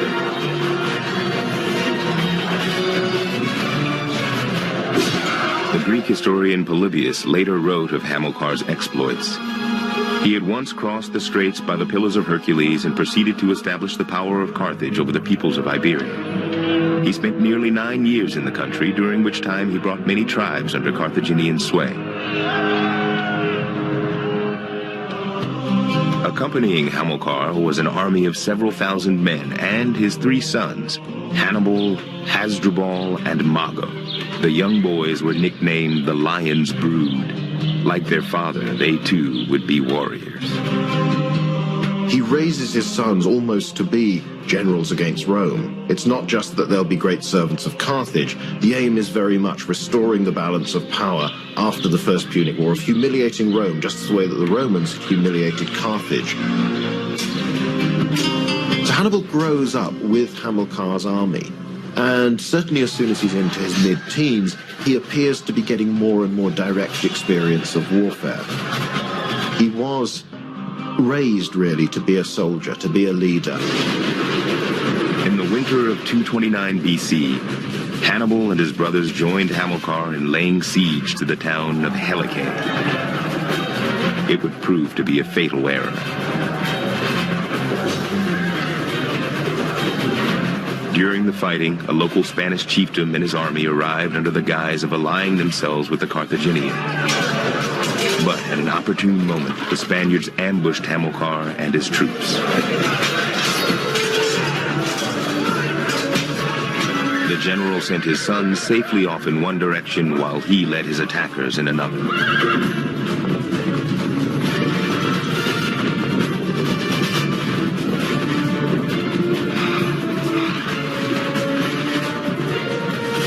He soon found himself caught between the enemy and a rain-swollen river. With no chance for escape, Hamilkar plunged himself and his horse into the rapids.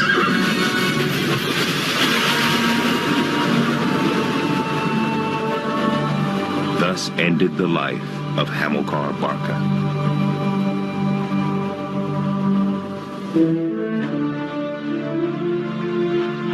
Within 5 years of his father's death, Hannibal was named supreme military commander of Carthage.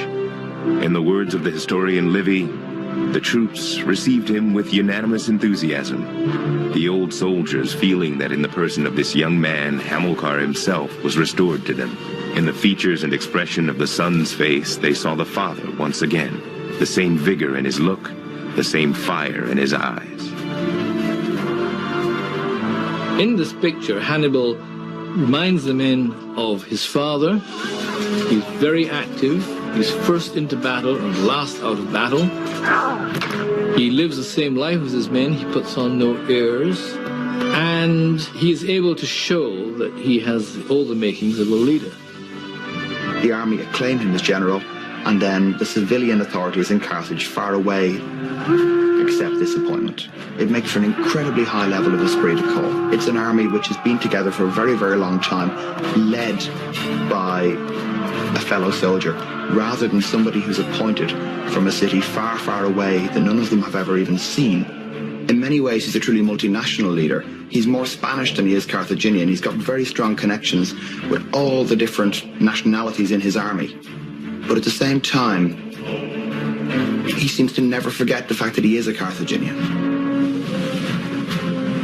The years following Hamilkar's death proved fruitful for the Barkids as they founded the city of New Carthage, minted coins bearing their own likenesses, and added thousands of loyal new soldiers to their army. Spain itself is going to be useful as a base, but it's even more important as a source of military manpower and of the wealth to support that army. You can get the money that you need to pay your soldiers. You can get the grain that you'll need to feed them. And you've got a land base that, as will ultimately be shown, allows you to reach Italy and threaten the Romans in their own heartland. The Romans were uncomfortable with this and sent embassies to find out what was going on. Eventually they signed a treaty. The treaty said that the River Ebro would become the northernmost limit of Carthaginian interest in Spain, and the Romans would not be interested in going south of that.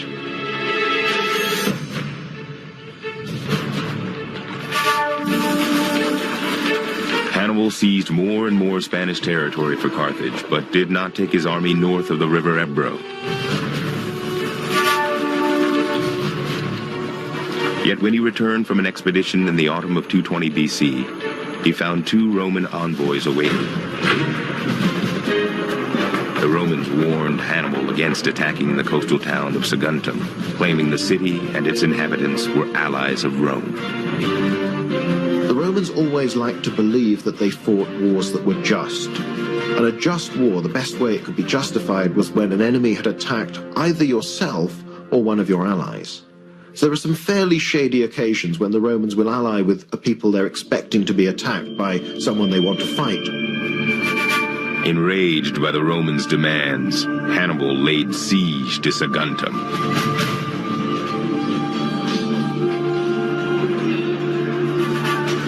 It's quite a brutal affair. Whilst this is happening, the Romans send an embassy to him to tell him to stop. Saguntum is allied to Rome, therefore, if you attack Saguntum, you're attacking us, and we'll know what to do about it. Hannibal ignores them. He could have laid off the Saguntines. He knew perfectly well what the consequences would be.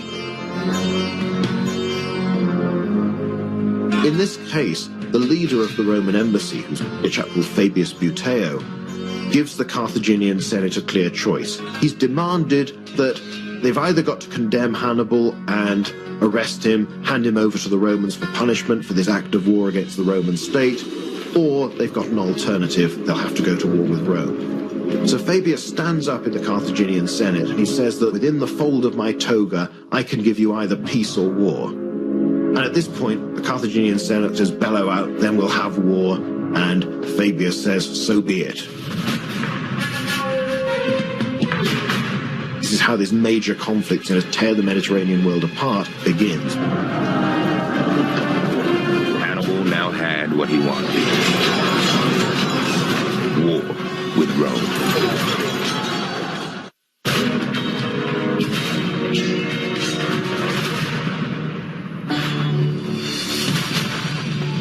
When Rome declared war on Carthage in 218 BC, there was little doubt in the heart of the powerful city-state as to who would win a Second Punic War.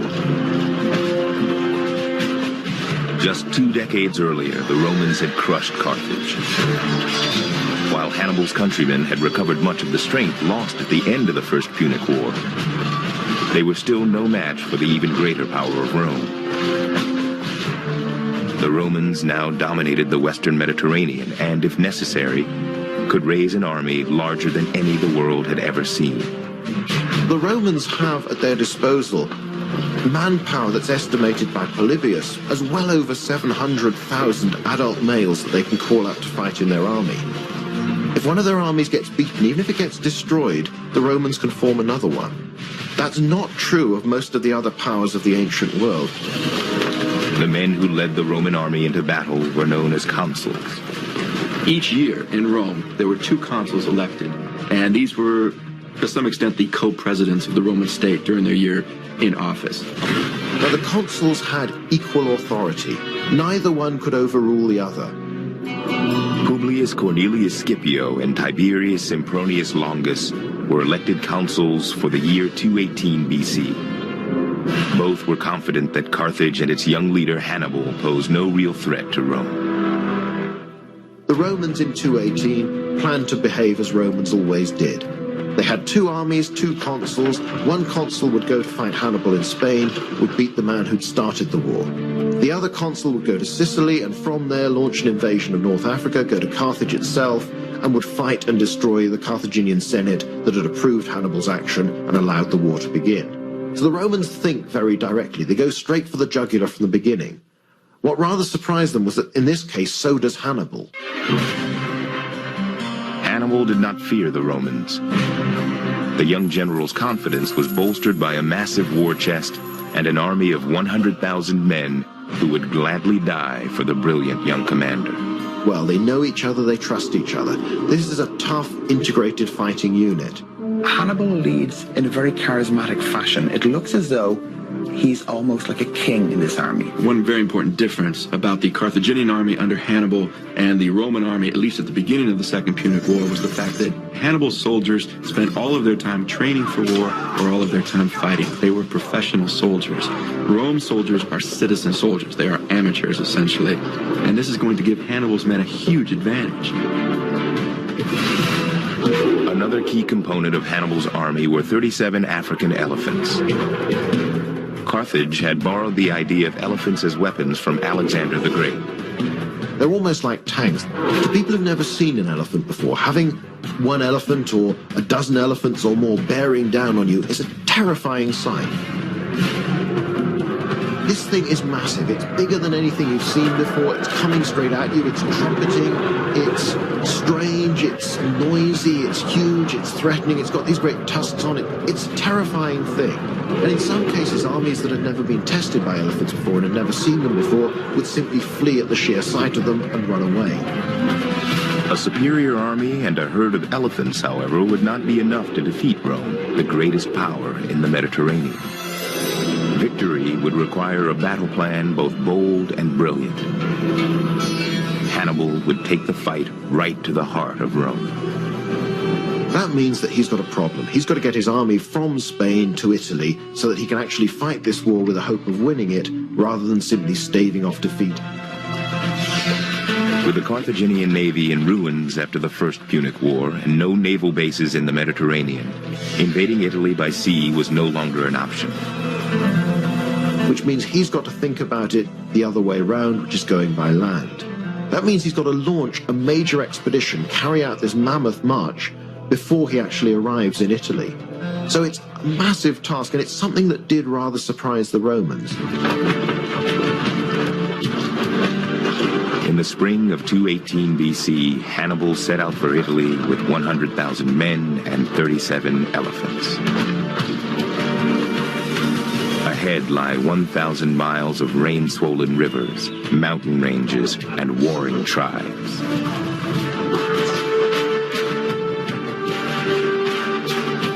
Meanwhile, the Roman consuls Publius Scipio and Sempronius Longus had departed for Spain and North Africa to mount an invasion.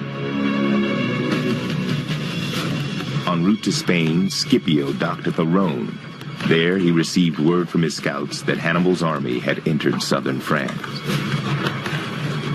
Scipio waited at the mouth of the Rhone in the mistaken belief that Hannibal was coming to fight him. Instead, Hannibal slipped past the Romans and continued his march north to Italy. And this is crucial. Had Scipio been able to block Hannibal there or somehow trap him in Spain, the history of the war might have been completely different. Hannibal narrowly avoided the Romans en route to the French Alps, but he faced one more hurdle, transporting his elephants across the Rhone. And what they have to do is build essentially a bridge and cover it on the side so the elephants can't see too much of the water on either side. And then also they send the female elephants across first. And apparently when the males see the females go first, then they're willing to go across. And then they kind of ship them across one by one. Now all that lay between Hannibal and Italy, the perilous French Alps.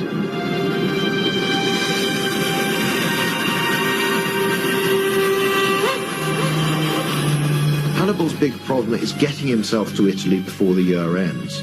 He ends up crossing the Alps in November. Cold weather had already set in, and you're bringing these elephants, these huge animals, across these very difficult mountain tracks. And this seems to have a hold on the imagination because almost everybody who's heard anything about Hannibal, the first thing they talk about is the elephants in the Alps. The imposing sight of the mountain struck fear in the hearts of Hannibal's troops, prompting a fiery speech from the leader. Year after year, you have fought with me and won. When finally you have the Alps in sight and know that the other side of them is Italian soil, you come to a halt, exhausted. Either confess then that you have less spirit and courage than a people you have again and again defeated during these latter days, or steel your hearts to march forward, to halt only on Mars Field between the Tiber and the walls of Rome. For 2 weeks, Hannibal and his men battled snowstorms and freezing temperatures. As their ascent continued, the losses mounted. Some ancient sources say Hannibal lost as many as 50,000 men between Spain and Italy. Still, Hannibal urged his troops onward. My men, you are at this moment passing the protective walls of Italy. Nay, more, you are walking over the very walls of Rome. Henceforward, all will be easy going. No more hills to climb. After a fight or two, you will have the capital of Italy, the citadel of Rome, in the hollow of your hands.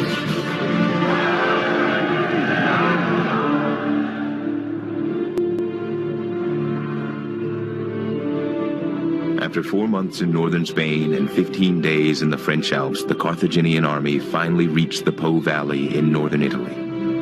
The abiding image of Hannibal's crossing of the Alps is Hannibal sitting on an elephant, perhaps on top of a mountain, looking down at Italy before him. And I think that was part of Hannibal's idea. When the Gallic tribes of northern Italy saw these elephants among them, they knew that Hannibal must be a man of incredible capacity. So Hannibal's got his toughest troops, his most important forces to Italy with him. A commander who is less talented, less determined, less charismatic probably wouldn't have got his army there at all, certainly in a state where it can take on the Romans and fight them. Word of Hannibal's arrival would soon reach the consul Scipio. War was at Rome's doorstep.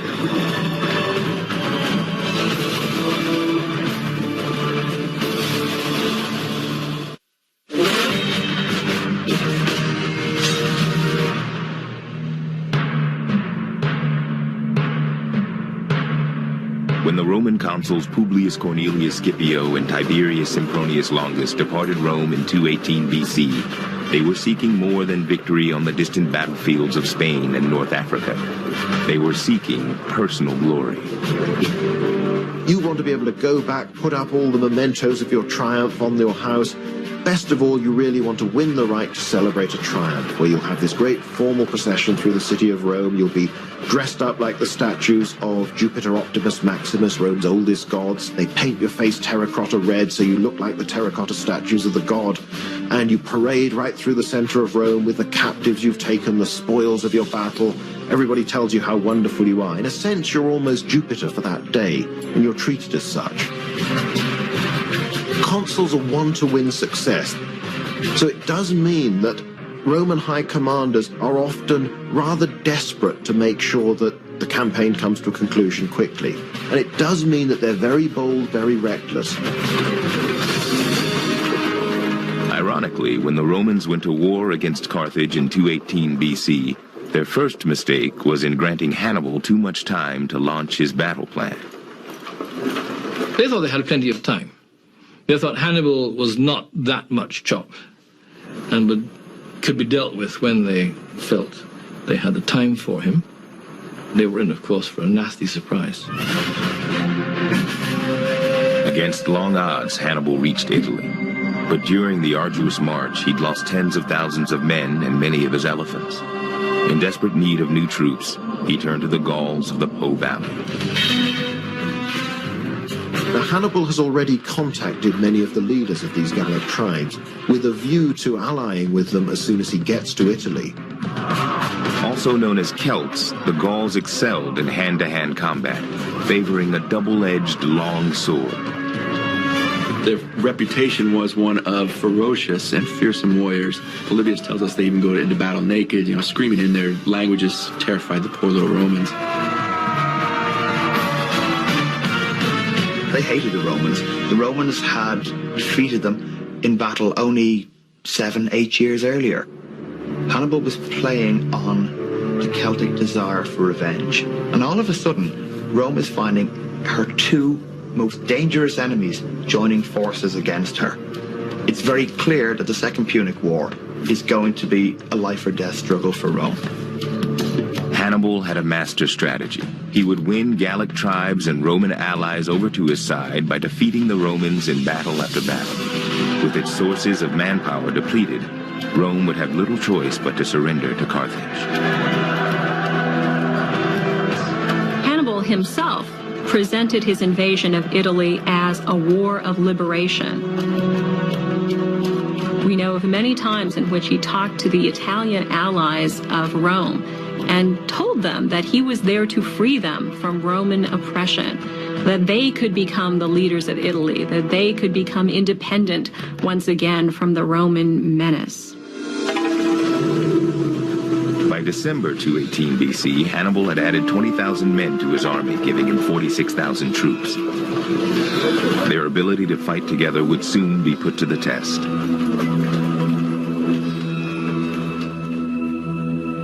When the Roman general Scipio learned that Hannibal had crossed the Alps and was already laying siege to Italian cities, he was astounded. but unimpressed. I want to find out if during these last 20 years the Earth has suddenly produced a new race of Carthaginians, or if they are still like those whom you ransomed at Eryx for 18 denarii a head. I want to know if this man Hannibal can substantiate his claim to be the rival of Hercules, or if he has just been left by his father as a tax-paying underling or even as a slave of the Roman people. With those words, Scipio set out to teach the young Carthaginian general a lesson.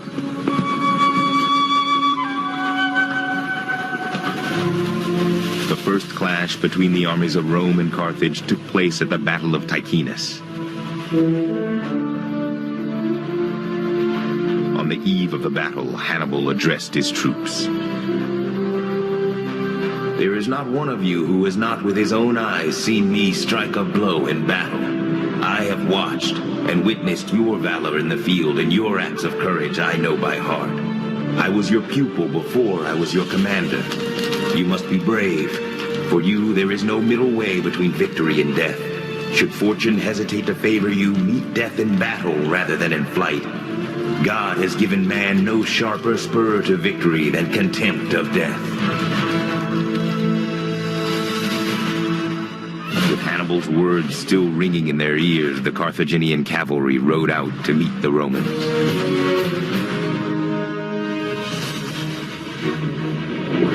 So what you have is Hannibal and 6,000 of his cavalrymen meeting up with Publius Cornelius Scipio, his cavalry, which was much less numerous and not as effective, and some of his lightly armed troops. Now Scipio jumps into this battle expecting it to be relatively easy. Armed with little more than small shields and light spears, Hannibal's Numidian cavalry wrought havoc upon their less experienced foe. Eventually, the Roman cavalrymen broke and fled. Only a few remained behind to fight with Scipio. The Roman general was gravely wounded in the fighting and would have perished on the battlefield had it not been for the courage of his 17-year-old son, Scipio the Younger. He sees his father wounded in the battle. He charges out alone at first, to go rescue his father. Supposedly he shamed the other cavalrymen into joining him to helping him rescue his father. He's able to pull him out of the fight. The younger Scipio would not forget what he had witnessed at Tychinus. But there was little time to linger on his father's defeat. Only a month later, the Romans would engage Hannibal again at Trevia, the first major battle of the Second Punic War. With Scipio seriously wounded, the task of stopping Hannibal fell to the other consul, Sempronius Longus. Reputed by some historians to have been arrogant and stubborn, Longus planned to take the fight directly to Hannibal. On a cold, snowy day in December of 218 BC, Longus would have his chance. The Battle of Trevia is the first time that he comes up against an entire Roman army. So you have, on the Roman side, a chap called Sempronius Longus, who has only got a couple of months left of his term of office as consul. So he really wants to fight a battle. If he can get the glory of having beaten Hannibal, ending this war, that'll be a terrific achievement for the end of his 12 months of office. So he wants to get this over with before a successor arrives and takes all the credit. Hannibal, too, was spoiling for war. He needed a dramatic victory to win the remaining Gallic tribes over to his side. So Hannibal wants a battle, Sempronius Longus wants a battle. But Hannibal goes about this in a much more sophisticated way than his Roman opponent. Hannibal is the one who selects the battleground, the battlefield where this will actually take place. And he lures Sempronius Longus's army onto this field. Now what Hannibal does to entice these guys into battle is use his Numidian cavalry to hit the Romans, and then at the same time try to keep out of reach of the Romans and drag them forward. Sempronius believes that because these Numidians seemingly are retreating, he therefore moves over to the attack and takes the bait and follows right to the battlefield where, of course, Hannibal wants the battle to take place. So the Romans have rushed into a battle. Hannibal has expected this. His men have eaten. They are prepared. He's also been even more careful than that, in that the night before, having known the ground he wanted to lure Longus and his army onto, Hannibal has selected 2,000 of his best troops under his younger brother Mago's command, and he's hidden them in a drainage ditch that will be in a position that will effectively be behind the Roman front line once the Romans deploy where Hannibal wants them to. Now, when the battle takes place, to a large extent, it goes exactly the way Hannibal drew it up on the chalkboard. His center is able to hold the Romans at least for long enough time so that his wings can come around and hit the Romans from the sides. Just as they had at Tychinus, the Numidians quickly outflanked the Roman cavalry and routed them. The Roman cavalry are chased off the battlefield, many of them are killed. The Roman flanks also come under huge pressure, quite possibly helped by the presence of Hannibal's elephants that the Romans aren't used to dealing with. The Carthaginian infantry and cavalry proved a devastating combination. Trained to fight other infantry, Roman legionaries were incapable of withstanding Hannibal's skillful deployment of different types of soldiers. Once the wings of the Roman cavalry collapsed, Hannibal was poised to deliver the death blow. By this time, Mago and his force of 2,000 men behind the Roman line have come up out of hiding, have attacked unexpectedly from the rear. So there's absolute confusion in the rear Roman lines. The wings are folding, the wings are collapsing. It's only in the center where they've had this small success. So the Roman legions punch through and break through, but as soon as they get a little bit beyond Hannibal's line, they look back and see that the rest of their army is being destroyed. Longus lost 2/3 of his army at Trevia. His term as consul had ended in failure. The Roman response to defeat would be to turn out an even bigger army, setting the stage for bloodshed unlike any the world had ever witnessed.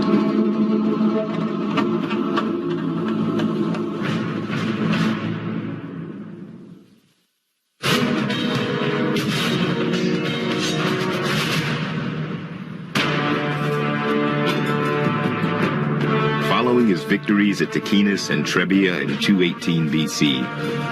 Hannibal and his army departed the Po Valley and marched south to the region of Etruria. If the Carthaginians were to defeat Rome, they would need more victories, but most of all, more allies. Now, so far, this has worked fairly well. He's won the 2 battles in northern Italy. He's able to get many of these Gallic tribes to come over to him to actually join his army. That's important. But nobody south of the Apennine Mountains, of course, has defected at this point. The journey proved difficult. Hannibal's troops spent 3 days wading through the marshes around the river Arno, and all but one of his elephants perished. Hannibal himself contracted an infection and lost sight in one eye. Despite these hardships, the Carthaginians reached Etruria in the spring of 217 BC.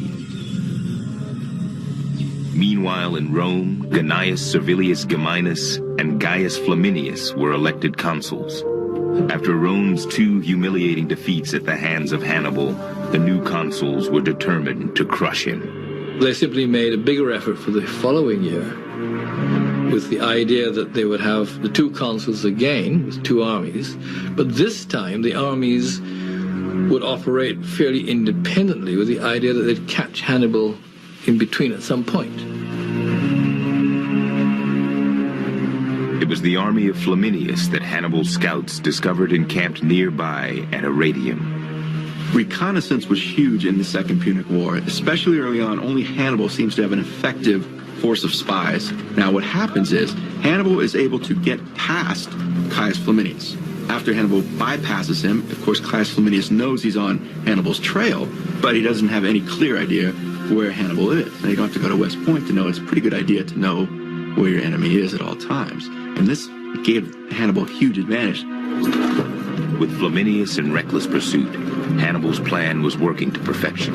Once again, he would lure the Romans onto a battlefield of his choosing, the shores of Lake Trasimene. Hannibal decides that this is the place where he is going to set his trap for Flaminius. The Carthaginians encamped along the northeastern edge of the lake. Unbeknownst to the Romans, sometime during the night, Hannibal covertly moved most of his forces into the hills above the lake's north shore. The following morning, the hills are shrouded in mist, and the Roman troops approach the lake. All they can see is a force of Carthaginians on the far side of the lake. The Romans think the Carthaginians are trying to escape from the Roman forces.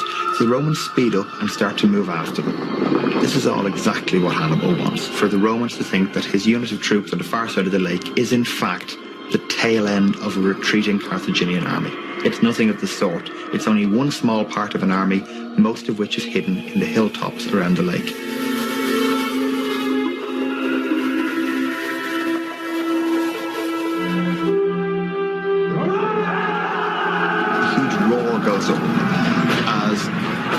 Troops on the hilltops charge down at the Romans, yelling and screaming as they go. The Romans have no idea what hits them. These troops are appearing from nowhere. It's the biggest ambush in the history of ancient warfare.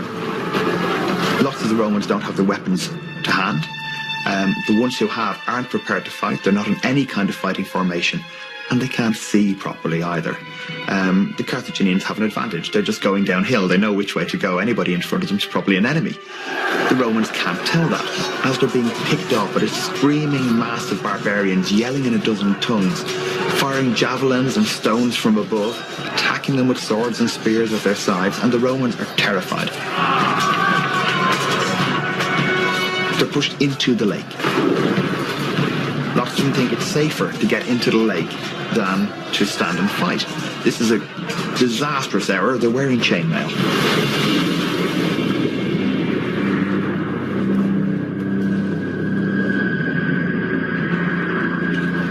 Thousands of Romans must have drowned in the lake in a desperate attempt to get away. It was, without a doubt, one of the most nightmarish days in Roman history. When the mist over Lake Trasimene lifted, 15,000 Romans were dead, including the consul Flaminius. 2,500 Carthaginians had also perished in the fighting.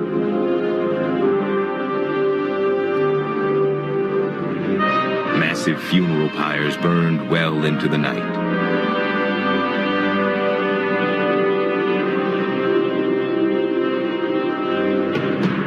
When the news of the Battle of Lake Trasimene finally makes itself to Rome, supposedly one of the praetors, who's a city official, got up on the rostra, which is the big stage in the forum, the center or heart of the city, and he tells the people, very short and to the point, we have been defeated in a great battle. After the big disaster at Lake Trasimene in 217 BC, one of the Roman consuls is dead. Another one is on the other side of Italy, and Hannibal's army is nearer to Rome than he is. So the Romans have a problem. They've got a vacuum of power, and they resort to the one institution that violates this principle of the Republic, that no one man should ever have overwhelming power, because they appoint what the Romans call the dictator. The man chosen by the Roman Senate to serve the 6-month term as dictator was Quintus Fabius Maximus. Quintus Fabius Maximus was the traditional Roman aristocrat. He represented all the sort of traditions of Roman honor, Roman dignity, and a good deal of Roman caution as well. He believed that Hannibal's army was superior, and that what the Romans must do to avoid getting beaten was to avoid battle altogether. So what he proposed to do was basically follow Hannibal around and deny him supplies, do anything he can to hamper Hannibal's efforts, but in no circumstances is he going to face Hannibal in battle and hand Hannibal another big victory. Now, these Fabian tactics were successful in the sense that he did not lose any big battles, but they also caused the Romans great and extreme grief because, of course, Hannibal this entire time is burning Roman territory, destroying Roman property, killing some Romans, and obviously the people want action. At the end of Fabius' 6-month reign as dictator, the Romans elected 2 new consuls and decided to call up an army of twice the usual size.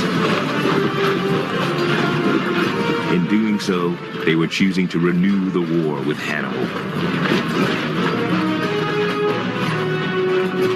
Soon, the victories at Tychinus, Trevia, and Trasimene would be eclipsed on a battlefield in southern Italy known as Cannae.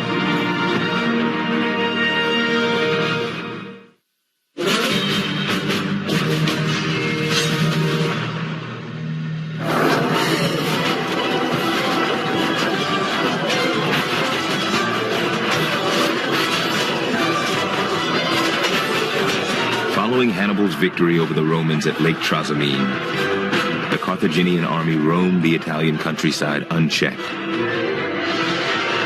Village after village fell prey to the Punic invaders as they made their way southward.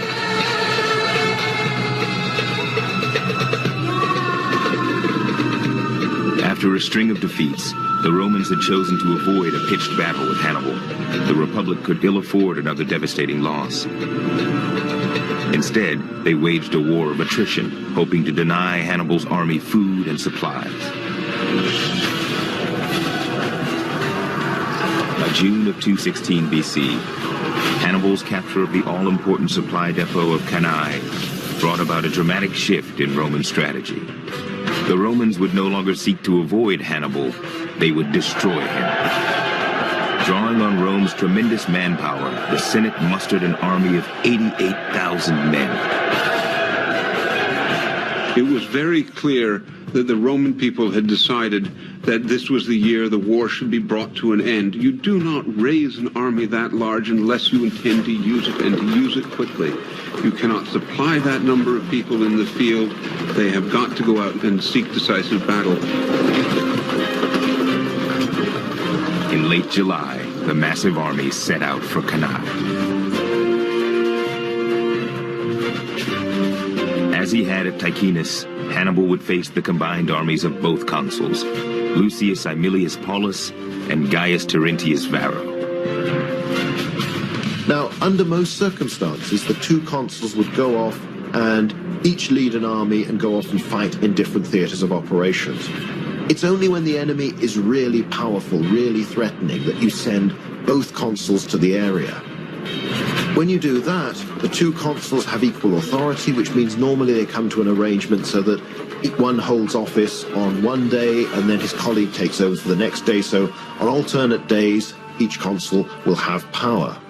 Now, in a campaign, that can obviously give Roman strategy, Roman planning, a rather sort of spasmodic effect, in that you've got two individuals, perhaps with different ideas, maybe conflicting ideas, who are controlling the army's fate. Varro supposedly wanted to fight a battle against Hannibal, whereas Paulus wanted to avoid battle unless it was under extremely favorable circumstances. When Roman forces arrived at Cannae in late July, the circumstances appeared to favor them. They outnumbered Hannibal's army of 45,000 men by nearly 2 to 1. Encamped on a hillside overlooking the Aufidius River, Hannibal showed little concern for the Roman army laid out before him. And one of his officers, a chap called Gisgo, is supposed to look at these and comment on just how many of them there were.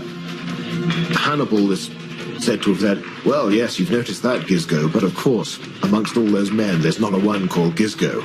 Just implying that somehow the Carthaginians were special, that it didn't matter how many Romans there were, we're just better. Hannibal's confidence was not misplaced, a fact underscored by a Roman description of his army.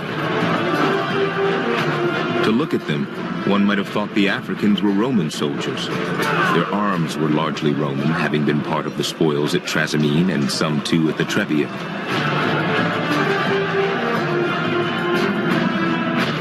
The Gallic and Spanish contingents carried shields of similar shape, but their swords were of different pattern. Those of the Gauls being very long, those of the Spaniards being handily short and sharply pointed. One must admit, too, that the rest of the turnout of these people, combined with their general appearance and great stature, made an awesome spectacle. On the morning of August 1st, Hannibal led his multinational force onto the battlefield at Cannae. The cautious Roman consul Paulus surveyed his enemy's position and decided not to fight. It's a wise move, and it's quite acceptable. Challenges to battle are frequently turned down in the ancient world. They're only turned down, however, when the opposing army has clearly taken a superior position. Hannibal had chosen his ground incredibly well, and for the Romans to have faced him would have meant certain defeat. The following morning, however, it's a different matter. Varro is now in command, and they decide to take the battle to the Carthaginians. It's gaining a psychological edge. We may not have been willing to fight you yesterday on your terrain, but we'll willingly fight you today on ours. Varro deployed his men along the banks of the Aufidius River. The Roman general hoped the rugged terrain would neutralize Hannibal's cavalry and prevent them from encircling his infantry.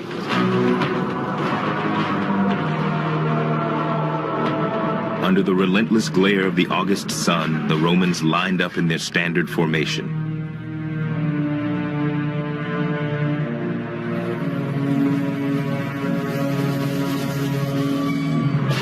Given the strength and size of his enemy, Hannibal's success hinged entirely upon cunning and quickness. A head-on attack against the Romans would be suicidal. He's got a huge problem. The Roman legions are almost invincible in the frontal attack. They're relentless. Nothing will stop them. They'll just keep coming. And in his two previous victories, the Romans had punched through his center. Fortunately for Hannibal, he had a big advantage both in the number of cavalry and in the quality of his cavalry. Now, what he does and what is different about this battle is he sets up his infantry in a crescent shape facing the Romans. So the crescent comes out towards the Roman lines. Hannibal rode amongst his men, barking last-minute orders and words of encouragement. A momentary silence engulfed the battlefield. All that stood between the two great armies was a cloud of red dust kicked up by the summer wind.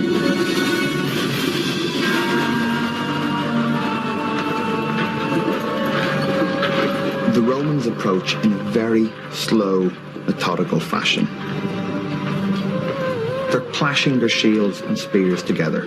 The idea is to generate fear in the enemy. Suddenly, a hail of Roman spears rained down upon the front line of the Carthaginian army. The Roman center pushed forward, an indomitable force. The Romans keep pushing, and the crescent becomes flatter and flatter, and then eventually turns inside out as the Romans are being pushed into the formation. The Gauls and the Spaniards are backpedaling, very carefully allowing the Romans to be sucked in. Because by being sucked in, the Romans are losing their formation. This is exactly what Hannibal wanted.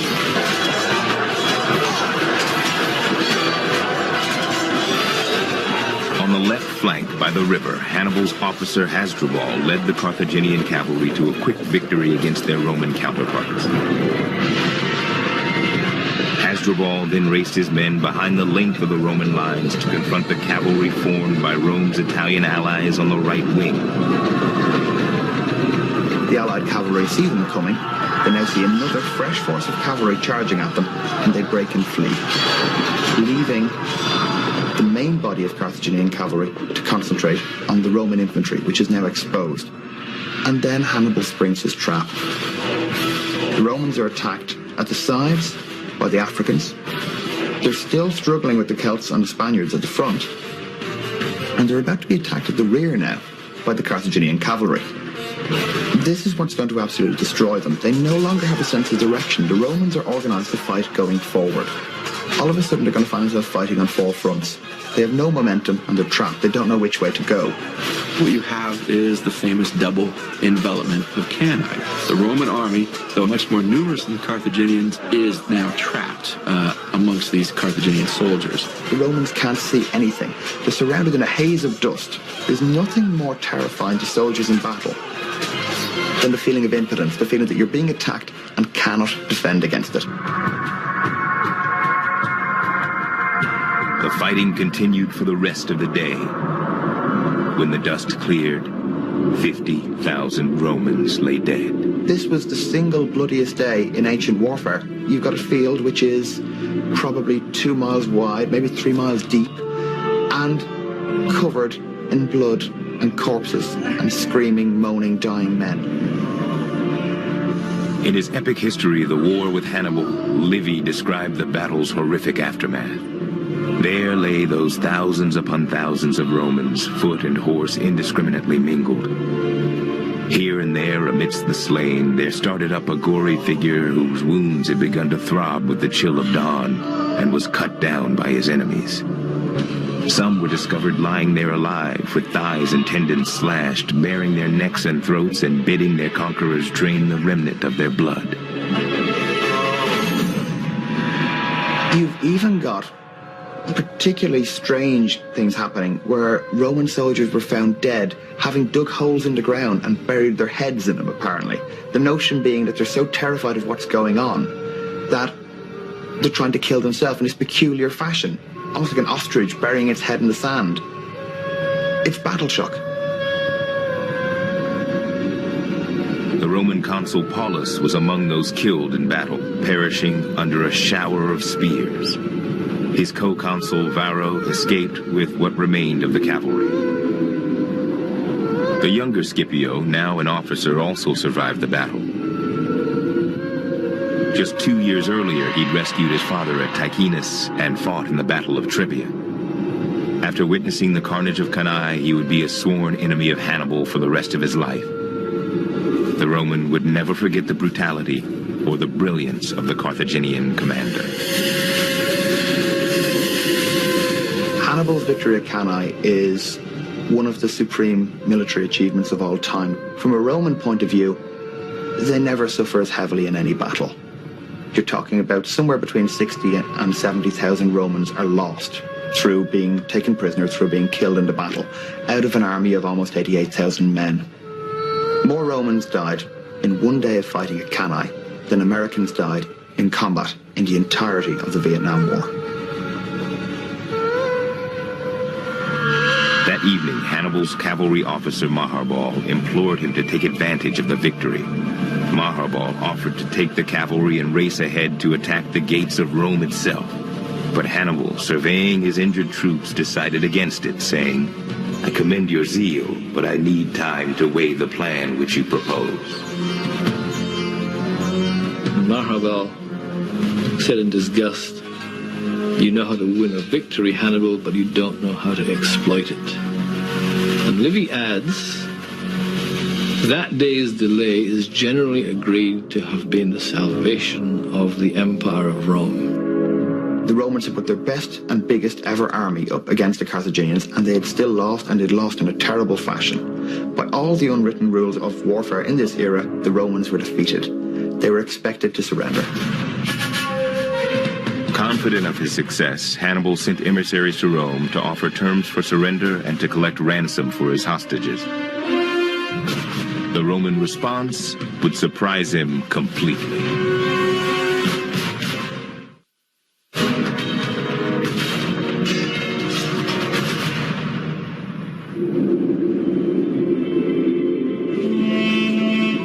In just 2 years, the Romans had lost 3 major battles and more than 100,000 men at the hands of Hannibal. Following the Battle of Cannae, Hannibal's youngest brother Mago returned home, where he offered Carthaginian leaders an impressive display of his brother's victories.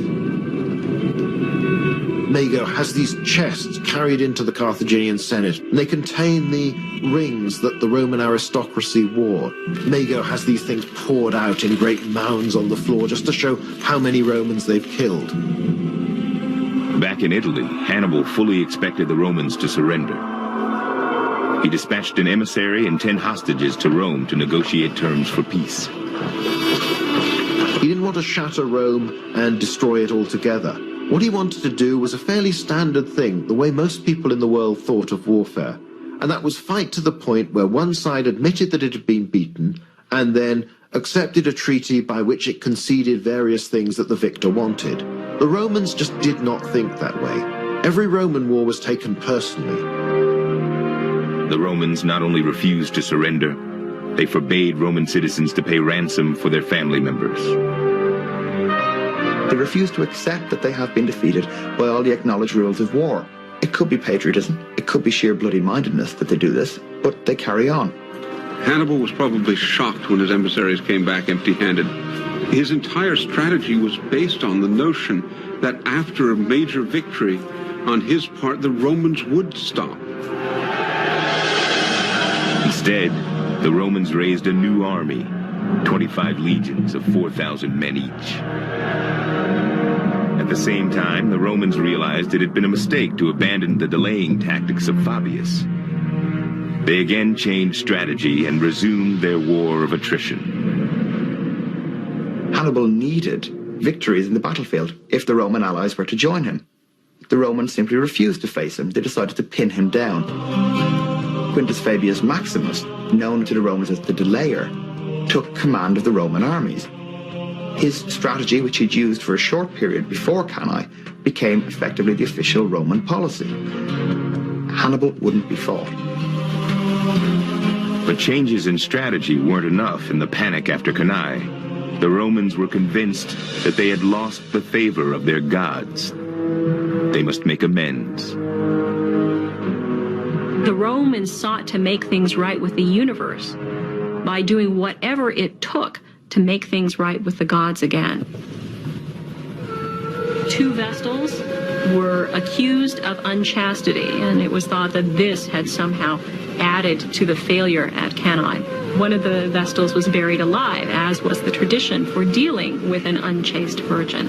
The other one had conveniently committed suicide. In the wake of the loss of the Vestals, we have a very unusual ritual being performed by the Romans. The sacrifice of 4 people by being buried alive to reestablish a good relationship with the gods.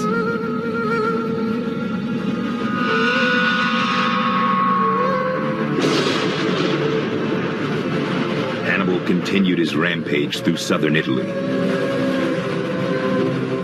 Some towns fell to the sword, others simply changed their allegiance from Rome to Carthage.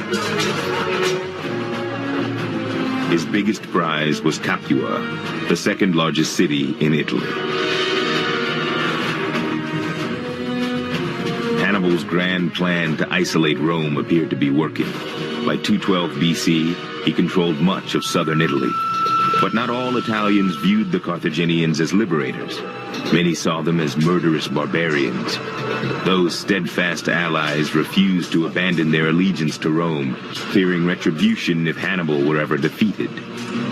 What Hannibal faced in the wake of his great victory at Cannae was the fact that his strategy was misconceived.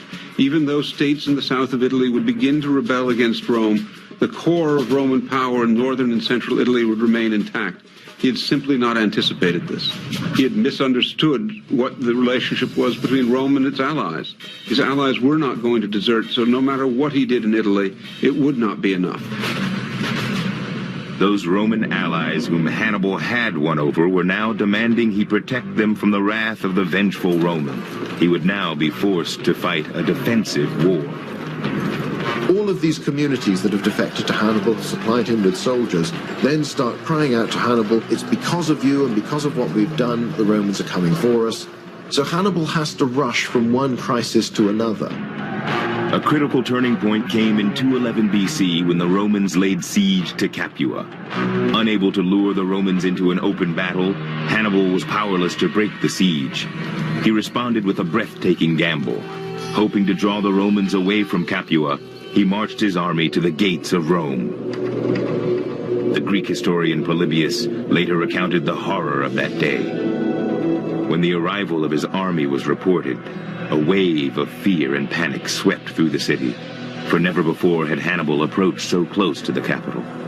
The men therefore immediately manned the walls and occupied the commanding positions outside the city, while the women made the rounds of the temples and besought the gods to protect them, sweeping the pavements of the shrines with their hair, as is their custom at moments when extreme peril threatens the country. Hannibal's arrival at the gates caused great alarm, but it was 5 years too late. In the time since the Roman defeat at Cannae, the Republic had recovered both in spirit and strength, leaving Hannibal in a purgatory of sorts. The Roman army could not forcibly remove him from the outskirts of the city, yet he lacked the equipment and manpower to lay siege to Rome. In a show of disdain for Hannibal, the Roman Senate auctioned off the very land on which the Carthaginian army was camped, at full price. Hannibal retreated to the southeast. Over the next several years, the Carthaginians fought and won small skirmishes against the Romans, but only seized one port city on the opposite side of Italy from Spain. For all intents and purposes, Hannibal was cut off from his homeland and much-needed reinforcements. Hannibal had become a chronic problem for the Romans, but a manageable one. Whilst the Romans don't beat him, successively over the years they do pen him more and more tightly into an increasingly small corner of Italy. With Hannibal bogged down in Italy, the Romans expanded their battle against Carthage to new theaters throughout the Mediterranean. Through having these series of proxy wars, Spain, Sicily, Sardinia, southern Gaul, Italy, Illyria, the war starts to look as though it's kind of a first world war. It's taking place everywhere in the Mediterranean. It will eventually take place in Africa as well.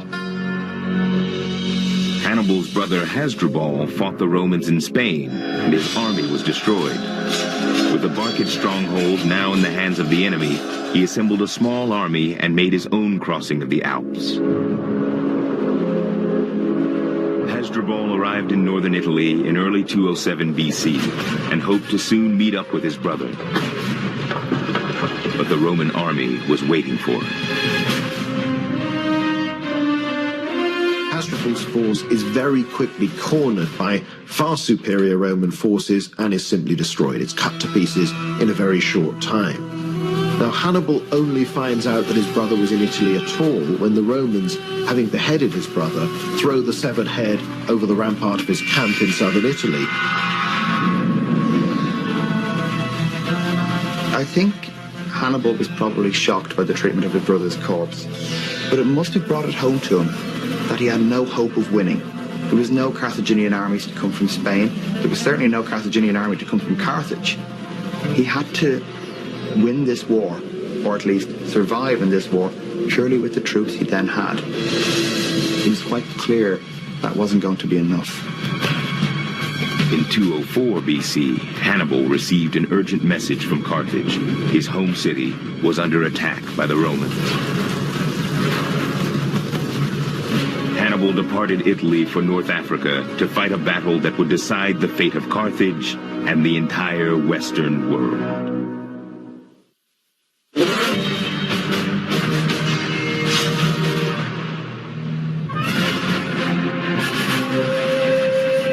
By 206 BC, Rome finally found a commander who would be a worthy opponent to Hannibal, Publius Cornelius Scipio the Younger. No one understood the intricacies of Hannibal's tactics better than Scipio. The younger Scipio was present at the Battle of the Tychinus, obviously because he was there to save his father, and he possibly was also at the Battle of the Trevia River, so he saw Hannibal's tactics in action there as well. And then, of course, he was at the Battle of Cannae. So at least in 3 instances, Scipio had a very good look at what Hannibal was doing, and he obviously must have learned something from all this. A year after his father and uncle were killed leading the Roman armies in Spain in 211 BC, the 25-year-old Scipio was chosen to succeed them. The young general immediately set to work revamping the Roman army. Roman tactics prior to that have been very straightforward. They've been little more than attack, pause, allow fresh troops to replace the initial troops, and then attack again. Scipio's not doing that. Scipio's maneuvering very carefully. And you can actually trace this tactical development from Hannibal's father through Hannibal to Scipio himself. Over the next 5 years, while Hannibal was pinned down in southern Italy, Scipio conquered all of Spain for Rome. What Scipio had done was really to wage the war in Spain that Hannibal had hoped that he was going to wage in Italy. Scipio returned to Rome in 206 BC as a conquering hero. He was elected consul the next year and was granted rule over the island of Sicily. There, he was reunited with veterans he'd fought with at Cannae. After Cannae, the troops that had survived the battle and had escaped were seen as cowards. And the punishment for fleeing, the punishment for surviving the battle, was to be basically sent on active duty forever. They were sent to Sicily and there to stay for the duration of the war. When Scipio arrives in Sicily, he's ready to lead them to Africa. in what will be an opportunity to have their revenge for the defeat at the hands of Hannibal over a dozen years earlier at Cannae. In the early summer of 204 BC, Scipio and an army of 17,000 men set sail for North Africa. Scipio lands and demonstrates just how much the Romans have learned since the beginning of the war, how much more effective they are as an army, and how much more skillful their commanders like Scipio are. Adding to the Carthaginians' worries, the Romans had allied themselves with the feared Numidian cavalry, who'd once been a key component of Hannibal's army. Scipio easily defeated the Carthaginian forces in North Africa. The Carthaginians were forced to petition for peace. At the same time, they sent a messenger to Hannibal, calling him back to defend his homeland. Seldom has any exile left his native land with so heavy a heart as Hannibal's, wrote the Roman historian Livy. Upon departing Italy, a tearful Hannibal was said to have railed against his political rivals in Carthage. For years past, they have been trying to force me back by refusing me reinforcements and money. But now, they recall me no longer by indirect means, but in plain words. At this unlovely and shameful return of mine, it will not be Scipio who will be wild with triumph and delight, but rather my political enemies, whose only way of ruining me and my house has been by ruining Carthage.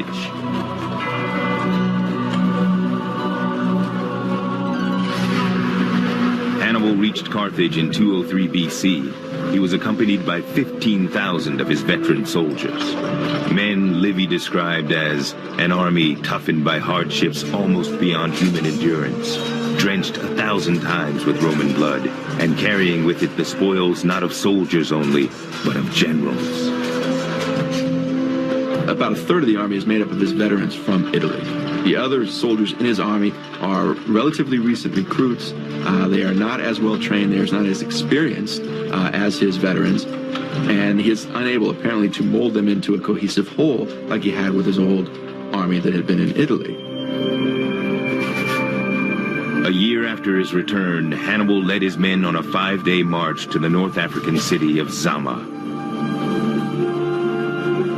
With the fate of Carthage hanging in the balance, Hannibal sent a message to Scipio calling for a meeting. Scipio accepted.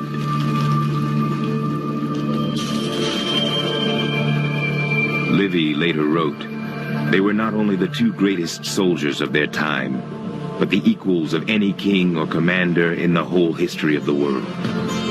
For a minute, mutual admiration struck them dumb, and they looked at each other in silence. Hannibal was first to speak. "If fate has decreed that I, who was aggressor in the war with Rome, and so many times have had victory almost within my grasp, should of my own will come to ask for peace, I rejoice at least that destiny has given me you and no other from whom to ask it." Hannibal reminded Scipio of the power of fortune. He reminded Scipio that he, Hannibal, had been in a position just a few years before to force peace upon Rome, that he had been in the leading position, and asked Scipio to remember that you could never trust fortune, that the terms of peace were enough, that Carthage was defeated, there was no need to carry the war any further. But Scipio rejected Hannibal's plea for peace. "As for myself, I am aware of human infirmity.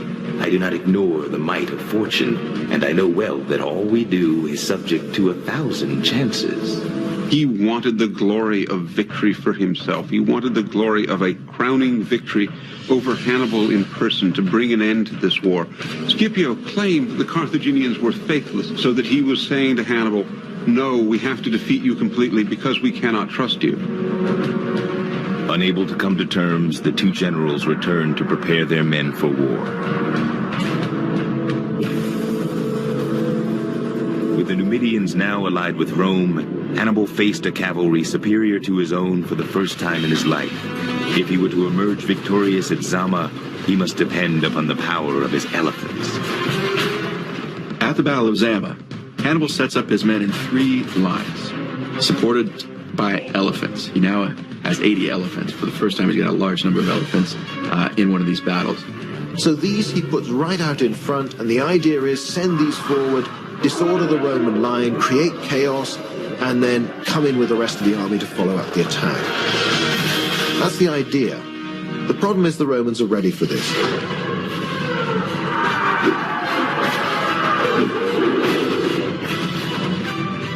Scipio had lined up his men to create separate channels, essentially, which would allow the elephants to go through.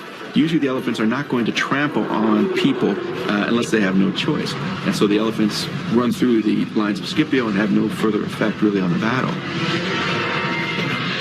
Both sides placed their cavalries on their wings, with 3 lines of troops in the middle. Hannibal positioned his less experienced men in the first 2 lines, hoping to wear down the Romans. He would save his battle-tested veterans for his final assault. The cavalry of the Romans attacks the cavalry of the Carthaginians, and the Carthaginian cavalry is driven from the field. Now this either happens because, well, they are overwhelmed and are forced to flee, or because this is part of Hannibal's strategy. They may have wanted to drag the Roman cavalry off the battlefield and hope that these guys would chase the Carthaginians and would not be a factor in the battle itself. With their cavalries engaged in heavy fighting on the wings, Hannibal and Scipio sent their massive armies out to meet one another. This is where the battle will be decided. And as Scipio's men come towards the Carthaginians, again showing their new abilities that Scipio has drilled into them in Spain, and afterward, the 3 lines suddenly form into one continuous line with which to face the Carthaginians. And then the 2 lines come together. The Roman army, the main infantry in the center, advance, engage Hannibal's first line, and cut through it fairly quickly.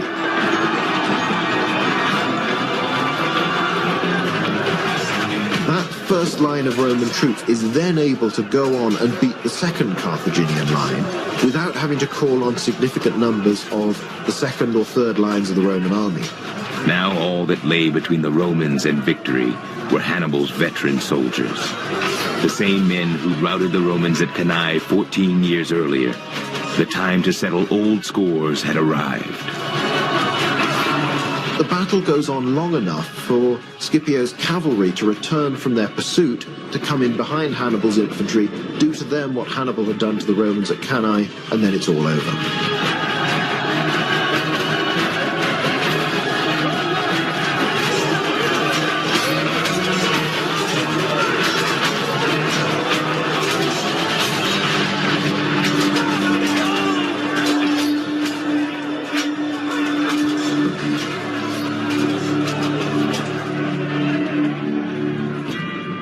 At the end of the day, more than 20,000 Carthaginians lay dead on the battlefield.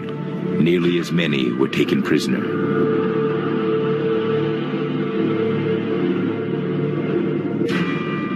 From that day forward, in honor of having defeated the great Hannibal in North Africa, Scipio would forever be known as Scipio Africanus, the first Roman general ever to be named for the people he conquered.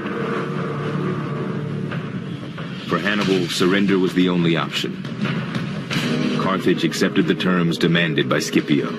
She would give up her claim to all the lands occupied by Rome, surrender her elephants and what was left of her fleet, recognize the rights of Rome's new allies in Africa, and pay Rome reparations for the war. The terms were not as harsh as they might have been, but Scipio lacked the manpower and time to destroy Carthage outright. After the Battle of Zama, Scipio was faced with the fact that his command was about to come up. He wanted the glory both of having defeated Hannibal and of having brought the war to an end. So if he didn't make terms very quickly with Carthage, then his successor would be the one responsible for the peace. Out of respect for his opponent, the victorious consul allowed Hannibal to go free. If you brought Hannibal back as a captive and strangled him in the Tullianum the way you might do another defeated leader, the myth of Hannibal would be gone with Hannibal. He would not be this great evil genius who Rome had confronted and Rome had defeated. Not seeing Hannibal made him all the more potent a myth in the Roman imagination.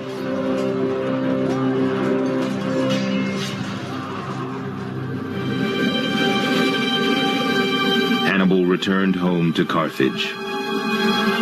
The last chapter of his life was about to be written, and much to the surprise of the Romans, the great general would rise yet again.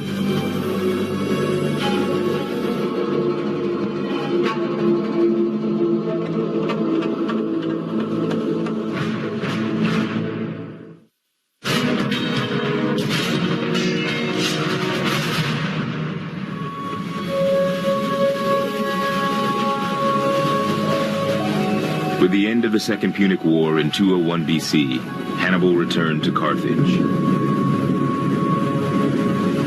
5 years after his homecoming, the weary soldier exchanged warfare for politics and was elected chief magistrate. When he comes back into Carthage, people were clearly willing to make some space for him. They clearly respected his accomplishments. They saw him as a leader. Hannibal was plainly an extraordinarily intelligent man, a man who could inspire great loyalty from people around him. Hannibal shifted his focus from winning wars to ridding Carthage of political corruption. He enacted numerous reforms, and within a few years, the war-torn country paid the first installment of the huge indemnity owed to Rome. According to Livy, this payment caused much weeping in the Senate at Carthage. Hannibal allegedly laughed while his countrymen wept. Rebuked by a senator, Hannibal lashed out. If eyes could see the mind within as they do the expression of a face, it would soon be apparent to you that this laughter you condemn springs not from a happy heart, but from one which is almost beside itself with misfortunes. The time to weep was when our arms were taken from us, our ships were burnt, and we were forbidden foreign wars. That was when we received our death blow. You have no reason to believe that the Romans had any interest in your domestic peace, for domestic peace can never stay for long in a great country. The same political enemies who clashed with Hannibal in the Senate would soon betray him to the Romans. They send their couriers to Rome and start spreading rumors about Hannibal's renewed intentions to fight against the Romans, how he will once again become their most feared enemy. And the Romans have to do something about it. Carthage resurgent is bad enough. Carthage resurgent with Hannibal there is terrifying. When Hannibal received word that Rome had dispatched 2 envoys to arrest him, he fled Carthage, never to return. He sought refuge in Syria, where King Antiochus was locked in his own war with the Romans. Antiochus wasted little time naming Hannibal his chief military advisor and commander of the navy. The requirements of naval warfare were completely at odds with the Hannibal who controlled the psychology of generals against whom he was fighting, who would choose his own grounds for battle very skillfully. In naval warfare, your ground was chosen for you. All that was Hannibal was lost in Hannibal the Admiral. The Romans soundly defeated Antiochus and demanded that Hannibal be turned over to them. Again, he fled. He would live the rest of his life on the run. Once they do start to chase Hannibal down, then they're not going to stop. The Romans are terrified that Hannibal, this man who hates them so much, this genius of a commander, is going to come back at them with somebody else's army. The Romans finally caught up with Hannibal in 183 BC at the court of King Prusias of Bithynia. With Roman soldiers closing in, Hannibal realized too late that he'd been betrayed by the king. This time, there would be no escape.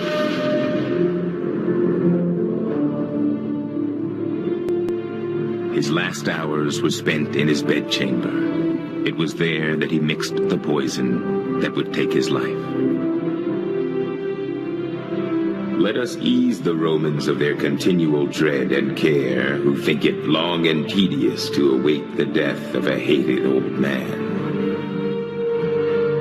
Like his father Hamilkar, Hannibal had chosen suicide rather than dishonor at the hands of his enemy, denying the Romans their ultimate victory.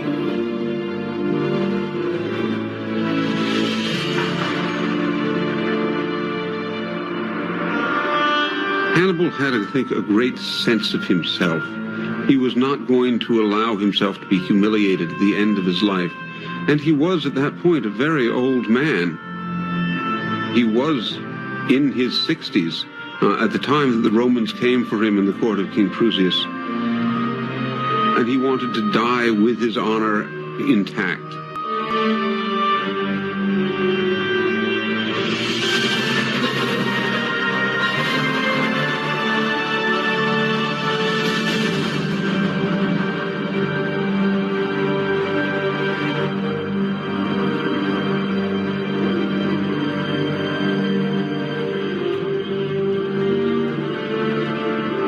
Within months of the great general's death, his longtime foe Scipio Africanus passed away in Italy. It really was the end of a generation when the two of them left the world at roughly the same time. The real living presence of the Second Punic War died with them.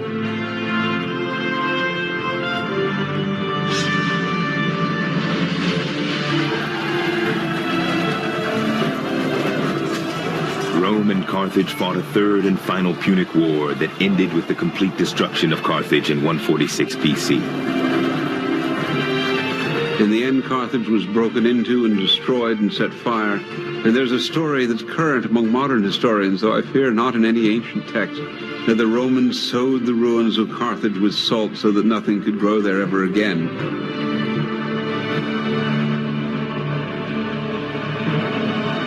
With its greatest enemy destroyed, Rome grew from an Italian city-state into a colossal empire that would dominate the world for the next 500 years.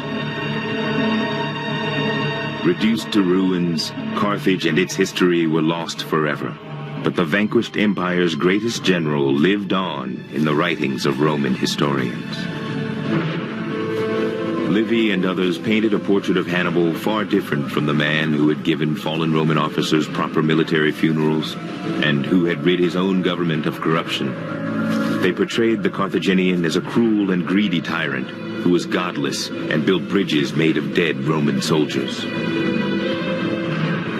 Is he an honorable man? Is he a horrible man? The real Hannibal is somewhere lost in these images. I think Hannibal's most extraordinary qualities are his intelligence, resourcefulness, courage, determination. He may be driven by hatred as well. Is he a Carthaginian hero, or is he somebody who is driven purely by a desire for revenge? Certainly that's what the Romans would like us to think. They don't like him. Occasionally there's a grudging admiration for him, but they don't tell us anything nearly as much as we'd like.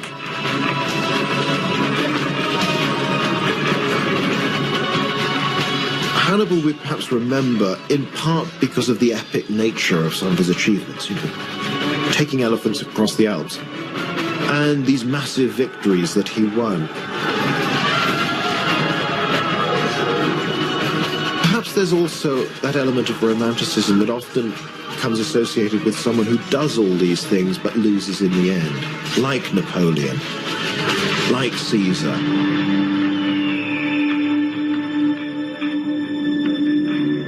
A man's heart may well long for victory rather than for peace. I better understand the aspiring spirit than the politic brain.